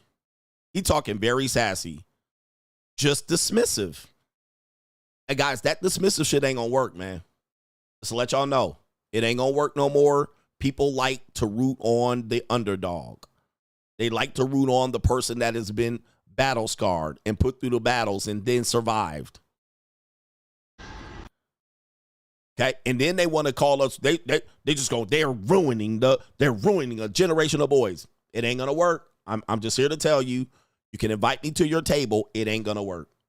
You think this is gonna work, and you think you're gonna get some people behind you? It ain't gonna work. All right, good luck with that. Let me get to these super chats here. We got the main event coming up here. Thank you for the contributions. I'll get through them. It ain't going to work, man. They got it wrong. Shout out to our brother Q, the exec. He says Touré is controlled opposition, a total clown, and he always been a clown. He is total controlled opposition. All right, but good luck to them. It's just going to be more of us. And by the way, church pastors are in the same boat. People are realizing, especially with that last church pastor that kept his community in, right? He locked his people in so he didn't so he could get what, $40,000 in offerings and tithes. But church pastors can't jump on here and get super chats. Okay? And so church pastors are like, hey, these men are holding church. We beat mega churches per month. A person like me beating cable viewership per month. And they don't know what to do. Yeah, Marvin Sapp. So when black men say, this is exactly why I don't go to the black church. Because these do-gooders turn out to be the bad guy. And the bad guys turning out to be sympathetic figures. Okay, so you cook. Shout out to Macaroni Tony says, take a victory lap, coach. That hen just rephrased what you preach. Masculinity over game. Masculinity over alphaism. 100% taking that victory lap. I'm not an alpha podcaster, by the way. I preach masculinity, and I preach masculinity over everything. Masculinity is always going to be where the win is. So you don't have to look a certain way to be masculine. You don't have to have muscles, a bald head, a beard. You don't have to have a Bugatti. You could be masculine. You could be a blue-collar guy. You could be masculine, and you're going to win out here. You're going to get way more wins than L's.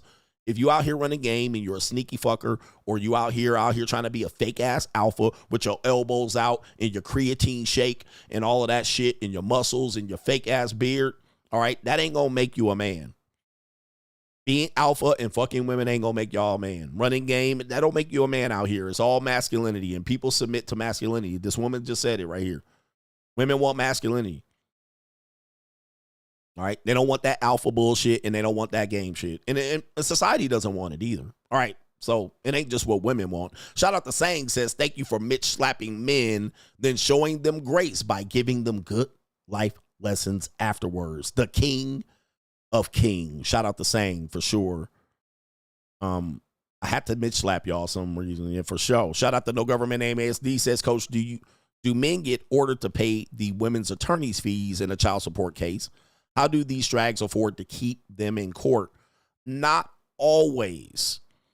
Not always do they get forced to pay attorney's fees. In some cases they do, some they don't. Typically the woman gets a waiver since she makes less money. So that's the first way. She makes less money, so the court will give her a waiver. Sometimes they'll have to pay that waiver back depending on how the court case turned out. Some attorneys work on contingency. So whatever the deal is, they may get a cut of it. Sometimes that's legal, sometimes that's illegal. So the person will work on contingency. Hey, if we give them to give a X amount of dollars, I get a cut, or you pay some of that back in attorney's fees. Some women have sex with their attorney. This is not uncommon. It is not rare. It is not common either. But some women fuck their attorneys and suck their dick. So there's that. Okay?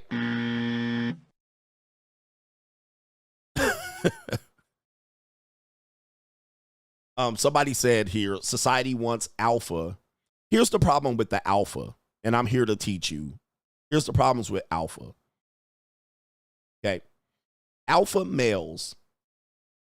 The problem with the alpha male is people will say alpha is a mindset. And I say that's all nice and dandy. You think all these alpha males are going to sit in a room smoking cigars and drinking old fashions and whiskey, thumping their chests, laughing and dancing and sniggling, and so forth and so on, talking about how alphas have run the world. Here's the problem with that. It'll never happen. It'll never happen. If you think you're going to get a group of alpha males together in a room without some nigga trying to compete, out brag, out show, out flash, knock somebody the fuck out, it ain't gonna happen. What's gonna happen is all somebody gotta do in that room is say, I get more bitches than you. I get badder bitches than you. My Bugatti redder than yours. My watch flashier than yours. And then it's a royal motherfucking rumble. All right. And then there will be one alpha. Okay. There ain't gonna be no mindset in that motherfucker. It's gonna be knockout punches and teeth getting motherfucking knocked back by behind somebody's throat. It's gonna be the royal rumble.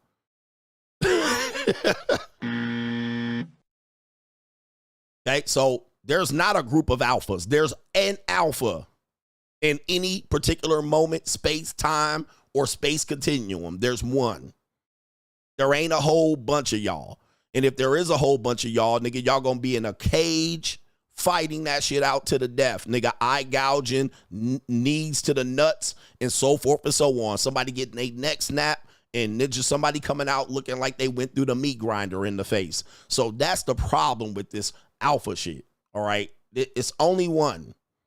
There's gonna be one big dog that, like Andrew Tate, top G, king of kings, people, Godfather. There's always one motherfucker that ain't 10. It's Gladiator. It's 300 in this bitch. All right, nigga, we gonna show. Nah, bro. Hey, you got a kingdom. I got a kingdom. I'm taking yours. All right, yo, that's how that shit works. As soon as you jump up there in front of a group of men with your cigar and say, I'm the top dog, what? Okay, well, we gonna see, nigga. We gonna see. All right. Oh, you Mr. Coachellini? All right. We gonna test your gangster. We gonna see how gangster you are. Nigga, run your pockets. So there's one. That's the only problem with it. So you can sit up there with an alpha mindset, but if you ain't ever done nothing, thrown a punch, and you driving a rust bucket Honda Civic, nigga, you ain't no alpha. All right. Now, you can be masculine and drive a Honda Civic, but you cannot run around here with an alpha shit and I'm pulling up in my shit. All right. Or if you got a nice car, nigga, and you can't defend it, and you sitting there leaking like XXXTentacion, all right, in the fucking story. How's your Bugatti looking right now? All right, we gonna find out outside. And if you say, well, I ain't gotta go outside and fight you, well, then you lost. All right, you lost. All right, you're not the alpha. You don't want to go accept the fight. Like what was the movie Black Panther, where Killmonger came up and was like, all this shit mine. And then the other brother, T'Challa, if T'Challa said, you know what, we don't have to fight for it, guess what? Killmonger runs the kingdom. But Killmonger said, all this shit mine. And T'Challa had to fight the motherfucker. That's alpha. That's what alpha mean, nigga. You can't turn down the fight. You can't say, let's talk this shit out like a gentleman. Now it's fight to the death, nigga. Now somebody going over the cliff.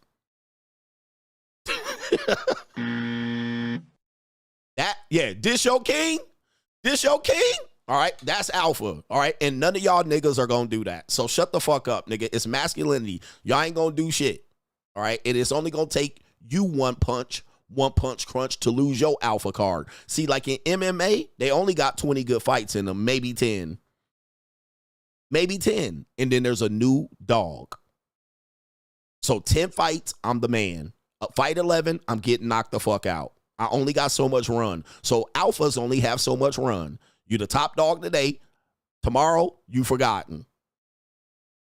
All right, so that's the problem with this alpha shit. It's more than a mindset, nigga. You got to come and show and prove. Today it's a mindset because y'all niggas can sit in your room and say you alpha and take steroids and HGH and testosterone and TRT and put creatine all in your body and do push-ups. Today you can say that and not show and prove. But not that long ago, niggas will slap the taste out of your mouth.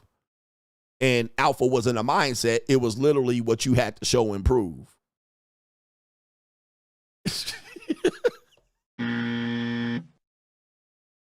So, yeah, there's that. So that's why I don't promote alphaism, because that means I'm going to have to go ahead and test somebody's gangster tonight. I'm going to have to run somebody's pockets, or I'm going to have to prevent my pockets from getting ran. All right, anyway. All right, look, I have to set these dudes straight sometime. That shit is a mindset because y'all on the internet all day. All right, when you walk your ass outside, nigga, we gonna see.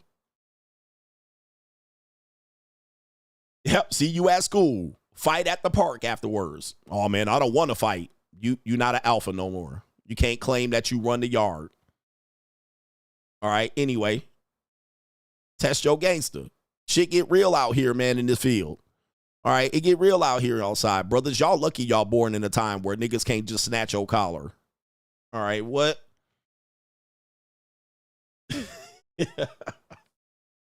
Snorting creatine. They dopping creatine in their mouth. I'm alpha. Okay. Where we at? De Niro Tranquillo. Shout out to you. Why? That's a sponsorship. Shout out to No Government Name Coach. I know this PDF files get away with things a lot because the lack of evidence, but women accuse men of rape. They are convicted without evidence. Let's stop believing all women and stop believing all start believing all children. Women I've dated have childhood trauma and ninjas went free. Yeah, I mean, are we believing them, though, with the childhood traumas? I'm interested, though. But yes, this does happen a lot, man. It's tough.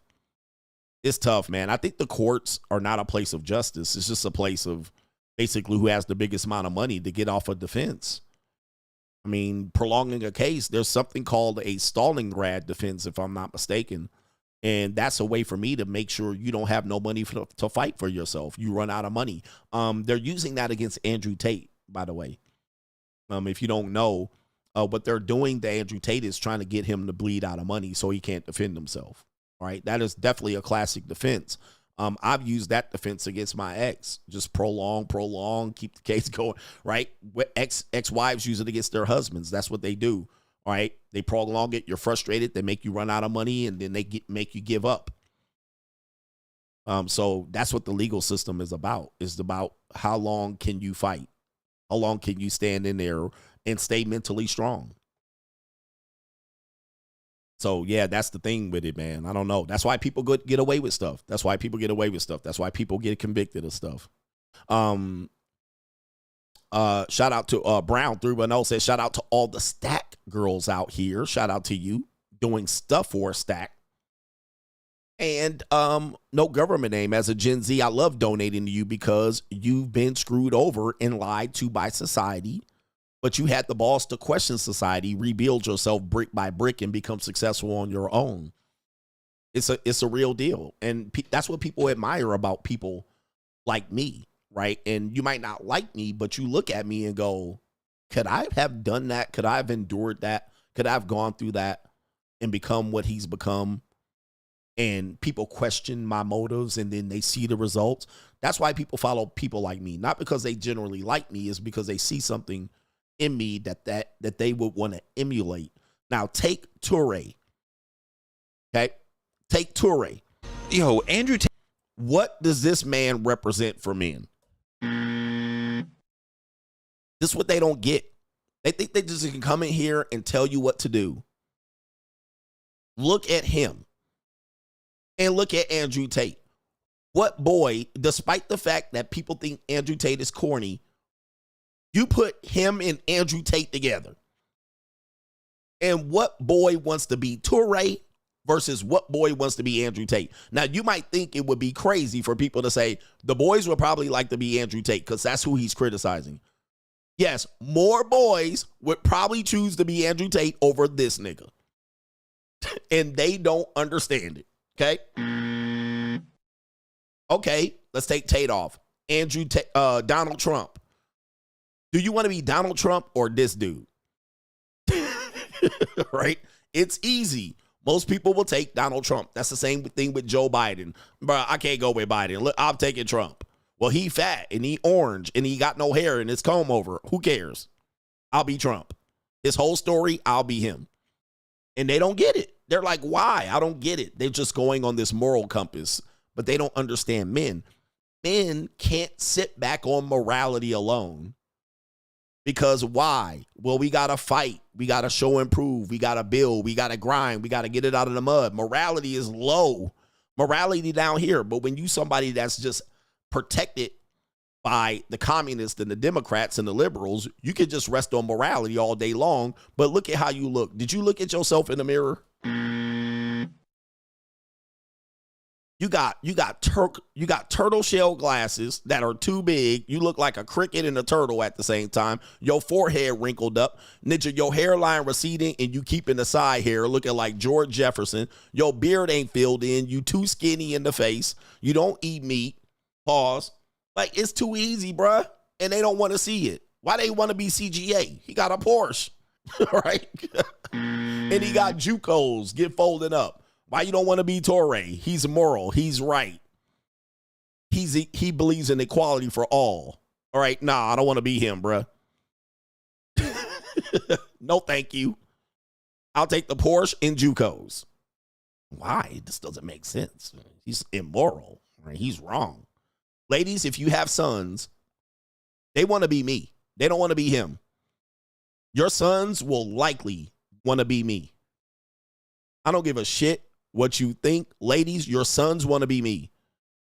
They'll take me over this any damn day of the week. They'll take me over this ninja at the reading. Well, hold on for a second. This is Touré. This is what Touré be doing on the weekend and shit. This is what niggas like Touré do on the weekend. All right? Your son does not want to be me, nigga. I mean, your son does not want to be this shit. This is what these ninjas do on the weekend, and you don't see it until it's too damn late. You've been following them, Anderson Cooper style and shit. And that nigga, what's that other dude name? Anderson Cooper and the other dude, the black dude. They be up there with their morality communist shit. And they're like, men don't want to be me. No, nigga, not when you doing this shit on the weekend and you out there with your white boyfriend. What's that nigga name? They be up there. He got fired by CNN.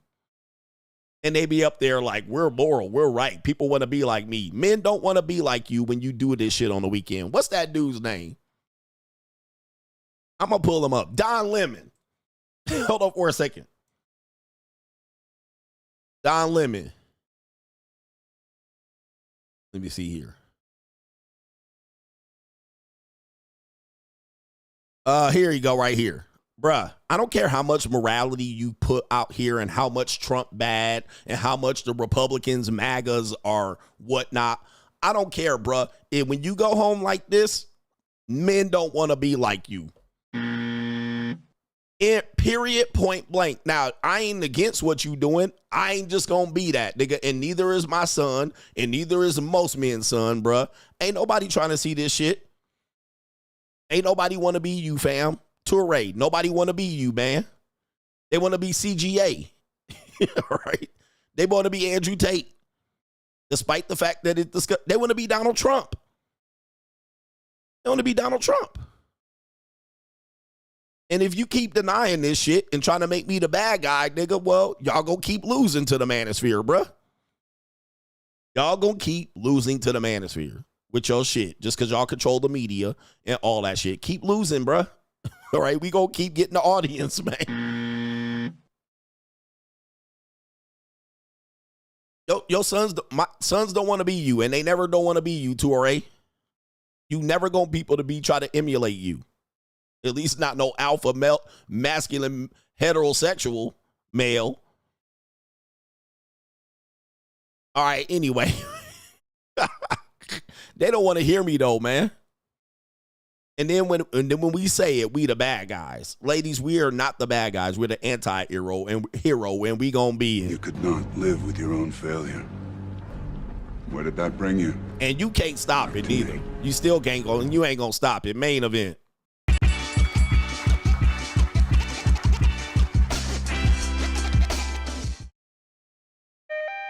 Main event. All right. All right. We tell men, if women ever threaten to call the police on you, it is an act of war. It is an act of war. Never take a woman back that is either threatened to call the police on you or have called the police on you. We're trying to arm men with ways to defend themselves. If you go back to her, you're giving her an opportunity to finish off the job that she didn't finish the first time. And oh, she will. She doesn't see you as the authority. She sees you as Kunta Kinte. All right. And she's going to call her slave catchers in here to do her bidding. This is an attack on you, and it is meant to take your life. Her intentions are for the police to come over here and either throw you in jail, ruin your job, and or put a knee in the back of your neck, especially if you are a black man. So if she threatens to call the police, I don't care if she's a family member, a child, a kid, whatever they are, bitch, you need to teach them that you ain't going to put no slave catchers on me. All right. You're not going to try to attempt to harm me to settle your little motherfucking beef. Now, if you did something wrong to her, that's a different story. But if you did not, and they're using it as an act of revenge, or they're in the pissy mood, leave that bitch where you left her, right where she's standing. She is cooked. She's done. There is no going back. She has threatened your life. She has threatened your life. And in many cases, your life can get taken inadvertently by some sort of shit that she trying to do. Case in point, we have Atlanta. I want to say Atlanta rapper, but you guys are saying South Carolina. Okay, he's originally from South Carolina. I admit I don't know who he is. His name is Young Scooter. He is pictured on the left. The woman in question here Her name is Demetria Spence. Okay, she has allegedly called 911 for false reasons. Okay, we call them false alligators. All right, for false reasons. Let's get the false alligator logo up. He's from Atlanta too. Okay, he's from Atlanta. But the incident happened in Atlanta. And Young Thug's name has been brought up in this. Believe me, I don't know all the details. I don't know how Young Thug is involved in this. I believe that he reported this or reported possibly an incident. Maybe he's saying the police took this man's life. All right, but that's what happened. But apparently, the story I heard was these men, Scooter and his associates, were at a house. The house might have possibly been a trap house. I don't know, but they were probably conducting some activities in there that would not be considered legal. This woman was either, I don't know who she was associated with, but she calls the police. We're going to hear the 911 call. She says there was a woman being harmed, and she gave out detail after detail of what was happening in that house. Allegedly, a woman, she didn't say her, but a woman was being harmed. As a result, the slave catchers came. All right. Or as they say in the dirty South, the feds came. They also call them, anyway, I can't remember what they would call them, but the slave catchers came. And they came to the house where probably these men were conducting some illegal activities, probably smoking some dope or something like that. And this was his birthday too. But yes, people were telling me this was his birthday. So they came, and they came aggressively towards him. And for what reason, I don't know. And nobody knows, he ran. Okay. Maybe this is a Negro reaction technique, but the Red Dogs came to the door. All right. 12, the Red Dogs, whatever y'all want to call them. They came to the door, the slave catchers, the man, 12, Jake, all of them. Yeah. The po-po. They came to the door, waving the fofo, kicking in the door, and he skedaddled. Now, when he ran, that's where the story gets twisted. Because he ends up dead in this scene. So he ends up dying. The conventional wisdom would say that the police killed him. All right. They killed him behind the scene. Nobody knows. They shot him in the leg. He has a leg injury, but it's to his femoral artery. And people are saying, the authorities are saying, it was him hopping the fence and they got caught up on the wood gate or something like that. He hopped the fence, ruined his femoral artery, and bled out. That has been the final conclusion. Some other people are saying, no, the cop shot him in the leg, in the femoral artery, and he bled out. We don't have any of the body cam footage to determine if this is true. The problem is, let's take that back. We can say that it was a mistake for him to run if he had no reason to run. Maybe he did. Then he dies, but let's go back as to why he died, okay? This is part of my story now. Why he died. What caused this scene to go left is this right here. Atlanta police arrest woman for her alleged false 911 call that led to the rapper Young Scooter's death. We're going to take you to it right here. And it says on April 1st, 2025, 31-year-old Demetria Spence was taken into custody by the Atlanta Red Dog Police Department, charged with transmitting a false public alarm under their code. And it says if serious bodily harm or death results from the response of a public safety agency. So this is what she's going to be charged with. Miss Spence was wanted for her involvement in making the false 911 call regarding a person's injury deceased incident that occurred at this address. Miss Spence was transported to the Fulton County Jail for processing. And as you can see, a total strag. Not a surprise. When you mess with strags, you get fleas or death. When you mess with strags, you get fleas or death. All right, so here's the story. Now, let me go ahead and pull up the 911 call. Let me see if they have it all set up here. All right, this is also from the Atlanta police here. Here we go. Sound on right here. Here we go. Here we go. For every action, this is part A. You guys didn't have part A. You guys only have part B. And the narrative Sorry. This is her response to it, obviously not taking accountability. Here's the 911 call right here. There was literally a shooting. The house, literally the neighbors next door, the house of the address that I just gave you. There is literally a whole domestic dispute going on. There's like 7 guys that live in this house. And What's your name? I'm sorry, what is my name? Okay. Tell me exactly what happened.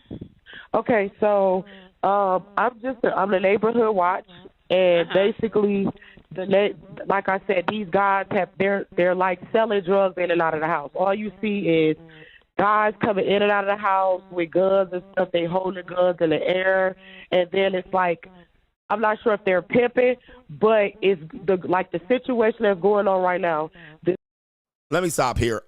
Every time you hear literally, you know she lying. And I'm gonna tell you, man. Shout out to Corey Holcomb, who is running away with my Daffy Duck with the bill shot off. I mean, he running away with it and claiming it is his. All right, but listen, this is the woman. This is the mugshot of the Strag. This is why I tell you Negroes. I've been telling y'all this, especially you Southern Negroes. This whole thing about how fine they are and these women, that she got ass though. I have to question some of you Negroes right here because, this is why I don't do wigs. This is why I have a no strag and a no wig policy. Because, yes, she looks like Daffy Duck with the bill shot backwards. Corey Holcomb, come on, bruh. This is the same woman. This is the same woman. Okay? Now, this is mind-boggling to me. Just complete evidence as to why I could not snatch a wig off in the middle of fornication with a woman and she looked like this. I mean, this is just tragic. And she'll put the makeup and the wig on but she's still talking like a strag. Well, the reason why is yes. I mean, come on. I mean, this is mind-boggling. Okay, somebody said how? Wigs, that's how, man. It's wigs. Yeah, the makeup is one thing, but it's the wigs, man. These wigs should be these wigs are in the spirit of Satan. They're literally the biggest form of bitchcraft you can possibly find out today. I told you, I cannot do this. My dick will go limp forever, man. Forever. So if I see a wig, it's an automatic no. It's an automatic no. No question about it, man. Soon as I see a wig, it's a no-ski. I don't care if you white, black, Puerto Rican, Asian. Soon as I see wig, it's a no. All right, because I know what's up under that wig, man. All right, but let's continue with her lying-ass story. They're literally doing this. By the way, she might be telling the truth. They're pimping. She didn't got them with everything. They shooting guns. They pimping. She says ninjas is outside. All right, that's what she said. I wish a nigga would. Okay. This girl doesn't have on any clothes. They threw her outside. He was fighting the girl. He literally fought the girl. I'm not sure what they was fighting over. If they was fighting over drugs, that's what it sounded like. There was literally a shooting. Man, if you use literally 5 times, you know you lying. There was literally a shooting. How does she know all this? It sounded like they were fighting over drugs. And then they started shooting. She had someone come over there and they started shooting. Goodness. But the house needs to be investigated. They're definitely doing illegal stuff over there, and it's disturbing the area. How many shots were fired? Yeah. I would say 3. It was 3. I would say 3. Goodness. They shooting, they doing drugs, they selling drugs, they pimping, they literally fighting. There's a girl over there getting raped and assaulted. She just adding to more and more of the story out here. And rest in peace to that's Touré. Rest in peace to the rapper. As a result, he ran, which I just don't get. Somebody's going to tell me why he ran. When did it happen? It's happening now. Oh, right now. Yes, and the girl is hurt. because she was like bleeding profusely, like blood everywhere. How'd you know? Okay. Yeah, even the 911 call don't mention it. She said she bleeding profusely. You would have to, for this amount of detail, you would have to be on the scene. But she knows all of this detail, and she the neighborhood watch. Do you see or hear anything else? Yeah, she's trying to get away, and they're holding her. She's being held hostage. Like, she's trying to, they brought her, the guy that was fighting her, she ran outside naked, and then he was fighting her outside. Oh, wow. Then there was another commotion. Another one. She tried to get away. He dragged her back in the house. So now, wow, she's seeing a whole bunch. Now they're at the door, literally fighting. It sounded like they were fighting over drugs. Yeah. Trying to get out. He's refusing to let her out. And it's like 7 guys in the house. How you know? Damn. I mean, now she know how many dudes are in there. She's beating profusely. She ran out of the house naked. I mean, look, we've seen this level of lying a lot, and they get away with it. We've seen the woman in Alabama say she saw a kid walking down, and then she got kidnapped in the woods by a man wearing an orange wig. Okay, we heard that one. I mean, many of these stories have been coming out over the years, over decades, of women just lying about shit. All right, and I had a lying Hall of Fame show one time, a woman's lying Hall of Fame. All right, starting with Emmett Till's accuser and down the line. And it seems like Paul Mooney said, it seems like it's always 1-800 blame a nigga. All right, so if you want to lie on the nigga, all right, just call him up. 1-900 blame a nigga. All right, and then just throw a nigga out there. There's a nigga out here doing something, and then he dies. We don't know what's going on here. I mean, what happened? Did they reject her or something like that? Like, wow. This is crazy. There's also a child in danger as well because she has a baby. Can you give me a description of the male? Black. The male is like has like a caramel complexion, low haircut. Is he black, white, Hispanic, or Asian? He's black and he drives. What color shirt and pants do he have on? Blue, regular blue jeans and like a regular like t-shirt. And I think you guys should get here quick because this girl he's really hitting her, and it's a child involved. There is like 7 guys in the house and they all have guns. You guys need to hurry and get here before she doesn't make it. Ma'am, we already have help organized for her. What's trying to get out?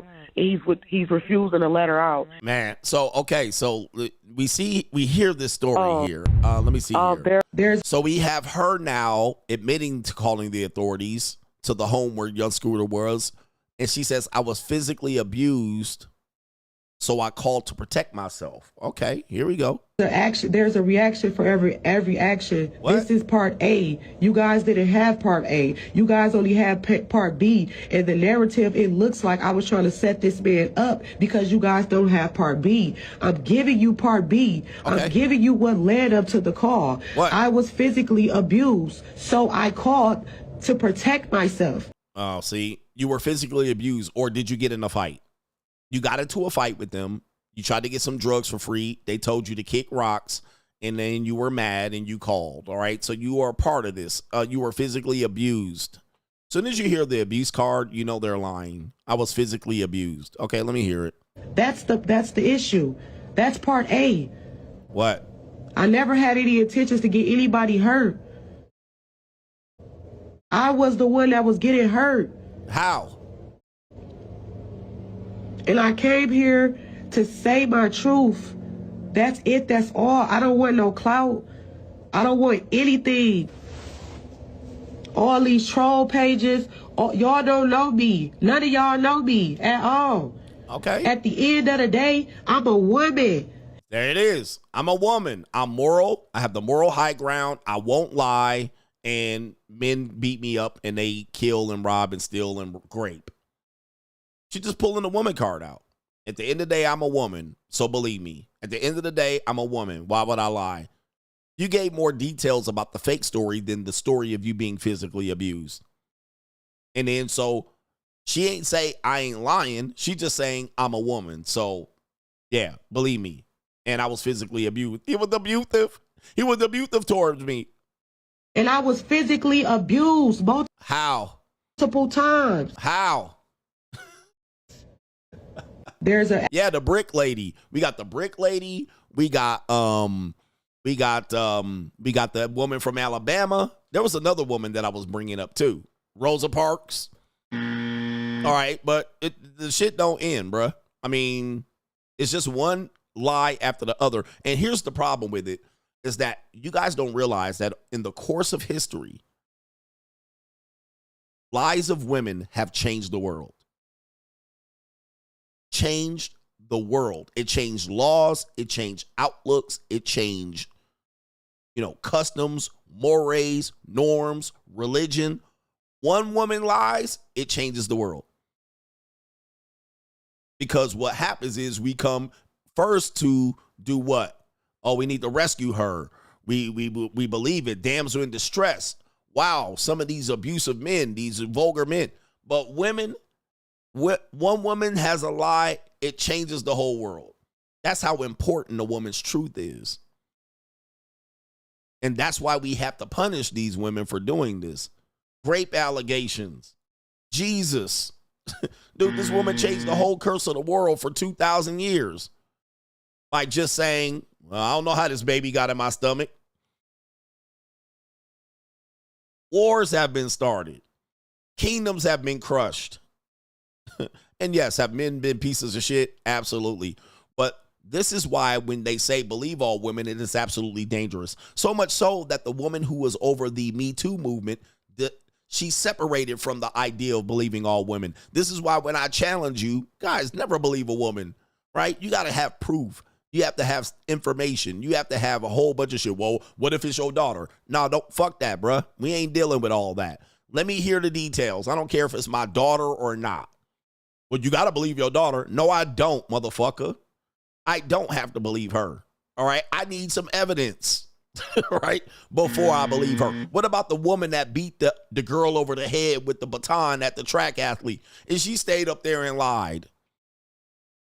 Like, come on, man. I mean, how many times have you have to go through this before you simp forces come to her rescue and then believe her? Well, she a woman, so we got to hear her out. No, we don't. We got to put the damn details together and then say, bitch, you lying. All right, that's facts, because we just assume, well, I'm a woman at the end of the day, so I'm telling the truth. It's absolutely not. You don't have to believe them. You don't have to believe them. Most of the time they lying, or they're embellishing, or they're leaving details out. I was physically abused. Okay, when? Show me. Can't show you. And not only that, they be lying on their appearance too, and be lying on your dick, and be lying on your kids. And then they want to sit up here like, well, why would I lie? Jesus. Action. There's a reaction for every action. There's a reaction for every action. Man, please. Please, bruh. I mean, protect yourselves at all times, gentlemen. That's the basic point of today's show. Protect yourself. Unfortunately, this man is not going to come back.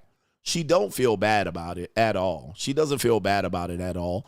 And now she's trying to play the victim, saying, well, I was a woman and I was physically abused. Forget all of that shit. I didn't mean for him to die, but he did, though. He can't come back. Now, I don't know why he ran. That's the other part about it. Like, why he run, though? I'm pretty sure that will be vetted out. And maybe the police did something to him. I have no idea. Maybe they did shoot him in the leg. Maybe they did shoot him in the artery. All right, but I think that, is just part of what I said. When they threaten the police on you unjustified, that is their attempt to delete you. That's their attempt to kill you. Yeah, Fannie Willis. Right, Fannie Willis been up there lying her ass off. All right, and then y'all jump up there and there, tell her, girl, I don't believe women. I just have, and I don't believe anybody. So don't get offended. I'm not a misogynist. I believe nobody. So it's not that I look at women as liars. I look at everybody as liars. And their number one job is to protect themselves. So why would I just say, well, this is a woman, so I'm going to believe her, versus, no, I don't believe that. And you shouldn't either. You shouldn't either. There's no body cam footage. Yeah, that's too bad. All right. That's too bad, man. So, because we'll never know what happens, but we know what led to it. But who y'all gonna blame? The white man? Y'all gonna blame the white man? They shouldn't have killed him. All right, anyway. No government name as a Gen Z. I love donating you because you were screwed over. Shout out to you. I thought you already sent that one. And he says right here, as a Gen Z, I get sick of the elders forcing morality and racial politics down on me as a kid. One of my favorite villains is Handsome Jack from the Borderlands game series. He was good, but got screwed over by everyone. People will always like people who overcome after they get screwed over, right? So, yeah. But, yeah, with the whole racial thing and people like Touré, they simply don't take accountability for their actions and then play the victim. And then, even with the, identity politics, you know how many people are tired of this shit? Like, we tired, boss. And then they be playing the victim and like they persecuted. And then he's like, well, men think feminism wants to take the power away from them. They do. Because they literally have the power and then still complaining about shit. Same thing as the Reading Rainbow. Oh, we persecuted, blah, blah, blah. And then they running up here, control of every goddamn thing. Like what? As soon as I turn on the TV, Punk, Anderson Cooper, Punk, whatever this nigga name is, Don Lemon. Up there with the microphone. All right. And then look at me. I'm heterosexual. I can't even get AdSense on YouTube. All right. Seems like y'all got the power. Y'all got the voice. Something else is in common. Y'all all got white spouses. All right. So anyway. Isn't that interesting? The liberals that are so pro-black all got white spouses. Did you hear me though? Y'all didn't hear me though. And that don't mean you can be pro-black, but you damn for sure can't be telling me about racial bullshit and you running around sleeping with a pinky. Pink toes and pinkies and shit. Pink men and nah, bruh. Kamala Harris got a white, who-ish. The Supreme Court Justice got a white husband. Don Lemon, right, got a white boy. That Beetlejuice person had a whole Lily Lintlick white woman.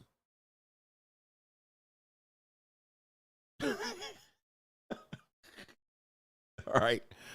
Yo, it is what it is, man. I ain't want to hear that shit. Man, stop bringing up racial shit. I ain't want to hear that bullshit. Dude, I don't want to hear nothing about racism.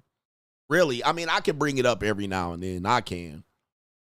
But they're just running around here talking about racism and people are homophobic. Man, shut up.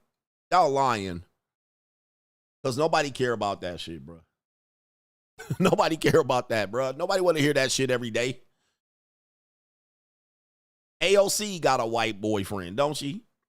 Man, I ain't want to hear this bullshit. All right, anyway, shout out to Alton Jermaine says, BW video record everything. So, yeah, look, that's a good question. All of this stuff she's seen, and guess what happened? She didn't pull her phone out one time. That's a great point. All this story she talking about, and she didn't pull her phone out one time and record it. They record everything. They record their ass in the mirror in the morning. But you saw her naked, getting beat. You saw them selling drugs, shooting. All right. And you didn't get one clip to post on the gram. Not a single one. All right. Nope. I mean, come on, man. Anyway, she lying. And you ain't got yourself getting your ass whooped too? Crazy shit.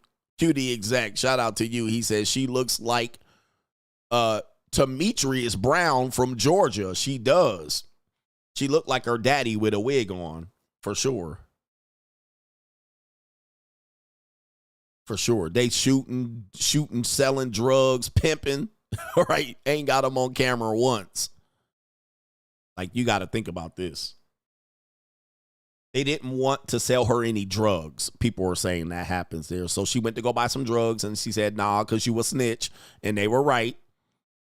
All right. She lucky they didn't sell them something and she didn't die. All right. Because that happened to somebody I know. All right. That happened allegedly to a family member of mine. She went to go buy some drugs with her and her friend. And they got the fight with the drug dealer, allegedly, and they gave her some bad shit. She went, took a hit, and to the upper room. All right, so she lucky they didn't put Drano in her shit. Because she could have been in the upper room. This is why I don't never buy drugs. This is why I can't get in with drugs. All right, I don't know who cut, who cooked. I don't know who got, where you got this shit from. They be like, here, I got some drugs for you. Nigga, what? I don't know where you got that shit from. Who you buy that from? All right, anyway. Yep, one hit. And the person she bought the drugs with, skedaddle. All right, I don't know about that drug shit, man. Y'all never get me to take a hit of no drugs. Y'all never get me to take a hit on no drugs. I don't know where that shit came from. All right, you be like, I got some. You pull it all out your pocket. It's lint, Starburst wrappers and shit. All right, falling out, unused condoms, used condoms and shit, and you just gonna pull out some drugs in a plastic baggie. Here, try this. Nigga, what? Hell no. Hell no, man, it's good. And you look at it, you got fucking crust on the side of your mouth. Nigga, you rolling the joint up, licking the papers, and nah, nigga, no. Taking that shit and put it in your mouth. You don't know how y'all niggas, and you want me to hit that shit? Nigga, get the fuck out of here, bruh. Y'all some goofy ass niggas, man, dude. I'm telling you, man, I tell people I don't do drugs. I am drugs. Last thing I'ma hit is your cotton mouth ass licking all on the papers and shit.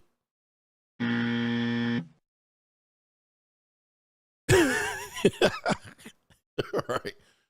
Putting the shit in, man, and shit, your teeth falling out, and you trying to put some shit in some motherfucking pipe and shit and trying to get me some. Talking about I cooked and cut it. Hell no. Where you get that shit from?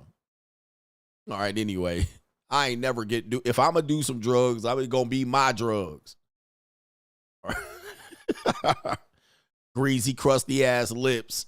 All right, trying to be in here, trying to share some shit back and forth. Man, if you don't get that fucking cheap ass shit out of my face, it's smelling shitty in here.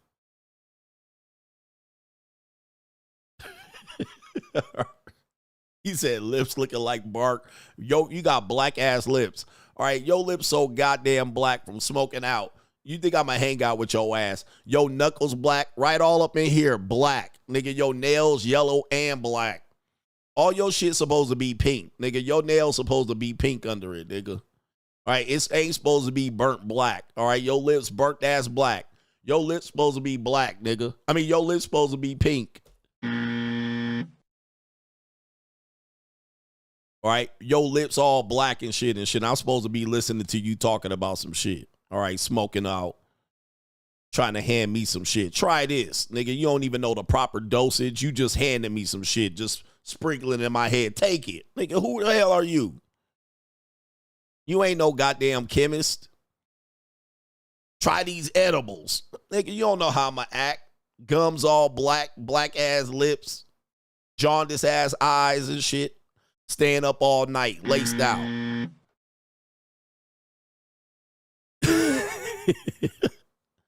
Supposed to listen to your ass.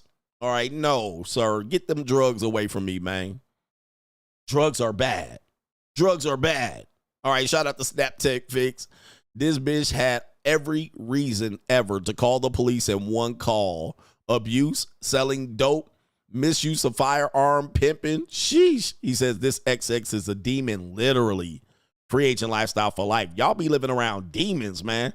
This is why I tell y'all gotta boss up.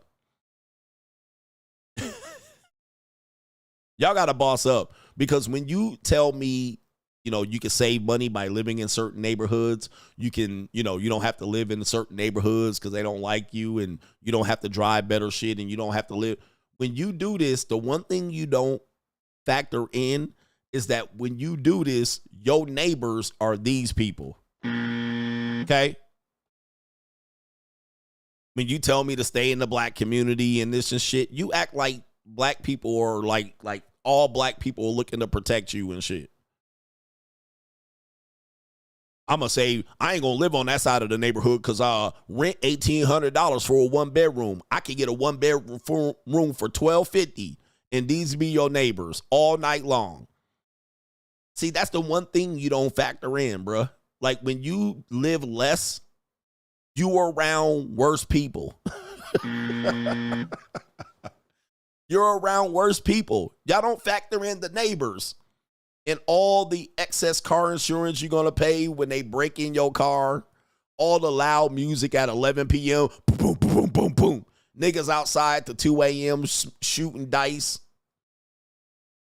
Gunshots are heard.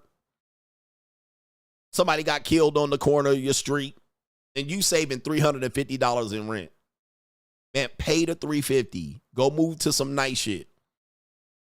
It's $350 worth you staying up all night with helicopters flying over your house in the middle of the night, waking you up. Your next door neighbor, all you smell after 11 motherfucking p.m. is marijuana coming from their house. You got a trap house 2 houses down. I mean, dogs barking, loose dogs done jumped the gate and got through the hole through the fence. Now you outside and it's a whole Rottweiler outside the house. Nigga, come on. Kiki, get over here. Every night, you trying to go run to the mailbox, it's a Rottweiler sitting outside. Mexicans next door with roosters and shit, 5 in the morning. All right. Mexicans, 10 Mexicans in one house. Rooster in the morning, 4:50. This is what the rooster doing every goddamn morning. So you done been kept up, stressed out, Rottweiler barking all night, finally stopped barking at 2 a.m. The Mexicans with the roosters next door, 5 in the morning. 6 in the morning, police at my door. All right, the fuck? Nigga, I'm about to pay, I'm about to work hard. I'm gonna get another job, nigga. Another job, $350, so I can move away from these niggas and Mexicans. I'm gonna move away around white folks, where at 9 p.m., lights out. You don't hear nothing but crickets and frogs. Crickets, and frogs, motherfucking frogging. At 9 p.m., white people go to sleep and they do all of their crazy shit behind closed doors, quiet and shit, so the neighbors can't see it. All right, they put on their motherfucking mask and they start doing all kind of wild shit in private. You go to a white neighborhood, that shit 9:50, quiet as a church mouse pissing on cotton. Ain't nobody doing shit. Ain't nobody smoking shit. All the teenagers move away and they go to Lover's Leap to go smoke they dope. All right. They don't smoke they dope at their mama house. They go all the way out cross town into some park, in a park bench to smoke they dope. And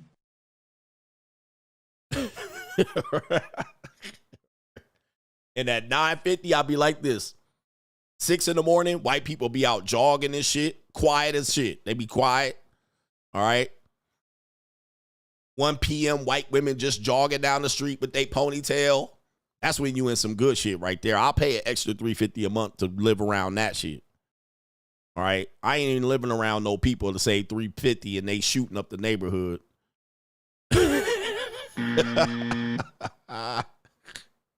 All right, keeping me all up at night. No, nigga, no.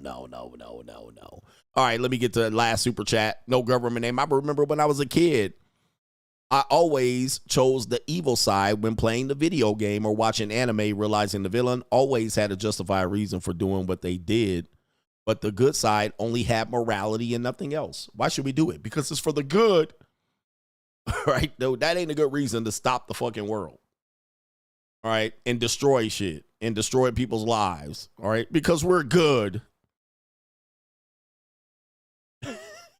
All right, anyway, all I want to see is motherfuckers golfing. When I get up at 6 in the morning, I want to see people putting out their trash can and loading golf clubs in their car. That's what I want to see. And dropping off their kids at school. And white bitches coming down at 10:30 jogging and going to Pilates. And Asian women too. All right. I don't want to do, that's how I live, man. I've been living like that for like 35 years. As soon as I moved to that shit, my mother moved me to the suburbs. I was like, I could never live back in the city. I can't live in the city where y'all live in an apartment building and next door it's an all-night eatery. And people be coming in 8, 9, 10, 11, 12. You live above the corner store. The corner store open 24/7. Niggas coming in, hanging out 2 a.m., smoking Black and Miles, having conversations, fighting. All right, bitches coming, strag. You know women be up. Strags be up all night. They sleep all day, up all night. Loud niggas bumping their music 11, 12, 1, 2:30 in the morning. Boom, boom, boom, boom, boom, boom, boom, boom. Fuck all that, nigga. I can't live around that shit. Okay? You got a goddamn city bus running all up and down your block, letting off homeless people and niggas. All right? Yep, above the laundromat, 24/7 laundromat. Niggas arguing, they trying to steal change out the change machine. Man, please, bruh. I can't live like that. Y'all be living like that, saving $250 a month, living in terror and fright. Stressed out. Why am I so stressed? Everybody's smoke detector just beep. Your next door neighbor smoke detector with them thin ass walls. Beep. Fuck all that. Yep, ambulams all night. All night. All night ambulams. You don't hear the ambulams at 5 p.m. You hear the ambulams 2, 3, 4, 5 in the morning. Talking about you saving motherfucking money. You ain't saving no money. You leading yourself to an early grave. Talking about I'm around my people. All right, no, you ain't. You ain't going to be around long. You're going to have a coronary at 39. All right, living through that stress and trauma. Anyway. Burglar alarms going off, car alarms going off, niggas driving motorcycles at 3 in the morning, big ass Harley. They're like, what the fuck is going on? You uncivilized savages, man. Who lives like this, man?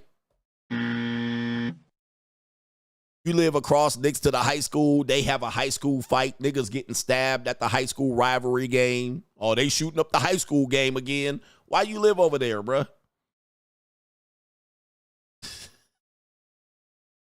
All right, yo, Caitlin says the only true alpha male moment I've seen is you once played a clip of the coach.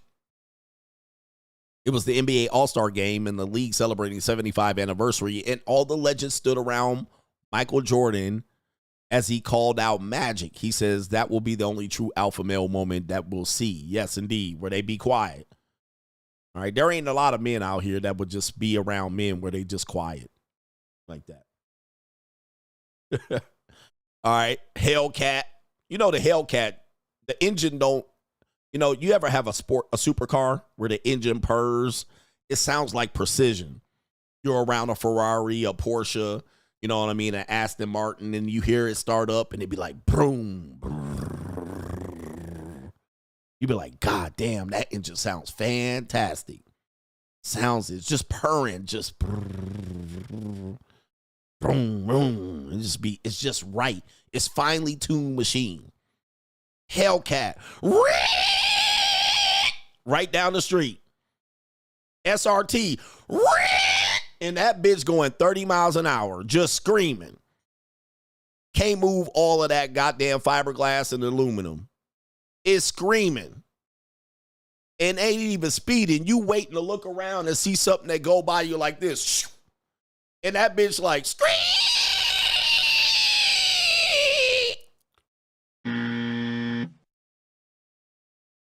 Scat pack. I'm like, what? Why that car screaming, bruh? It ain't even going fast. Right? It ain't even going nowhere, and it's screaming. It don't even sound right. The shit sound all fucked up. All right, like what is wrong with the car? Do you got it right? You need to go get your shit tuned up. It is going 35 miles an hour. All right. Right. Like, what is going on, bruh? Like, man, that shit is trash. That ain't no finely tuned precision shit. That's junk. That's junk, nigga. All right, anyway.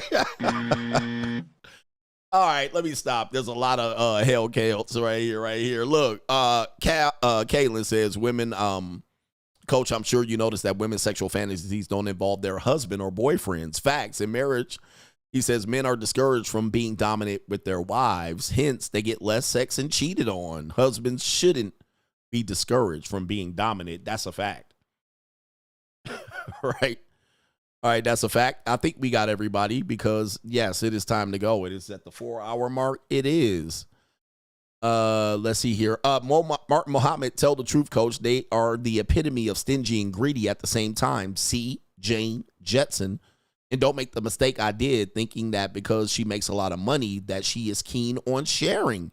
You better boss up or it is inevitable that you are going to get your ass handed to you. That's a mistake a lot of dudes make. Well, she makes money, so I'm gonna get. She might co-sign your car. All right, but she's not gonna support you very long. Okay. Anyway, I think we got everybody, so it's gonna be. I think it was a great show. So if you didn't hit the like button, hit the like button on the way out. I'm gonna go take a victory lap, and I have some appointments that I need to adhere to, and we're gonna be back later on tonight. Thank you for watching. Peace.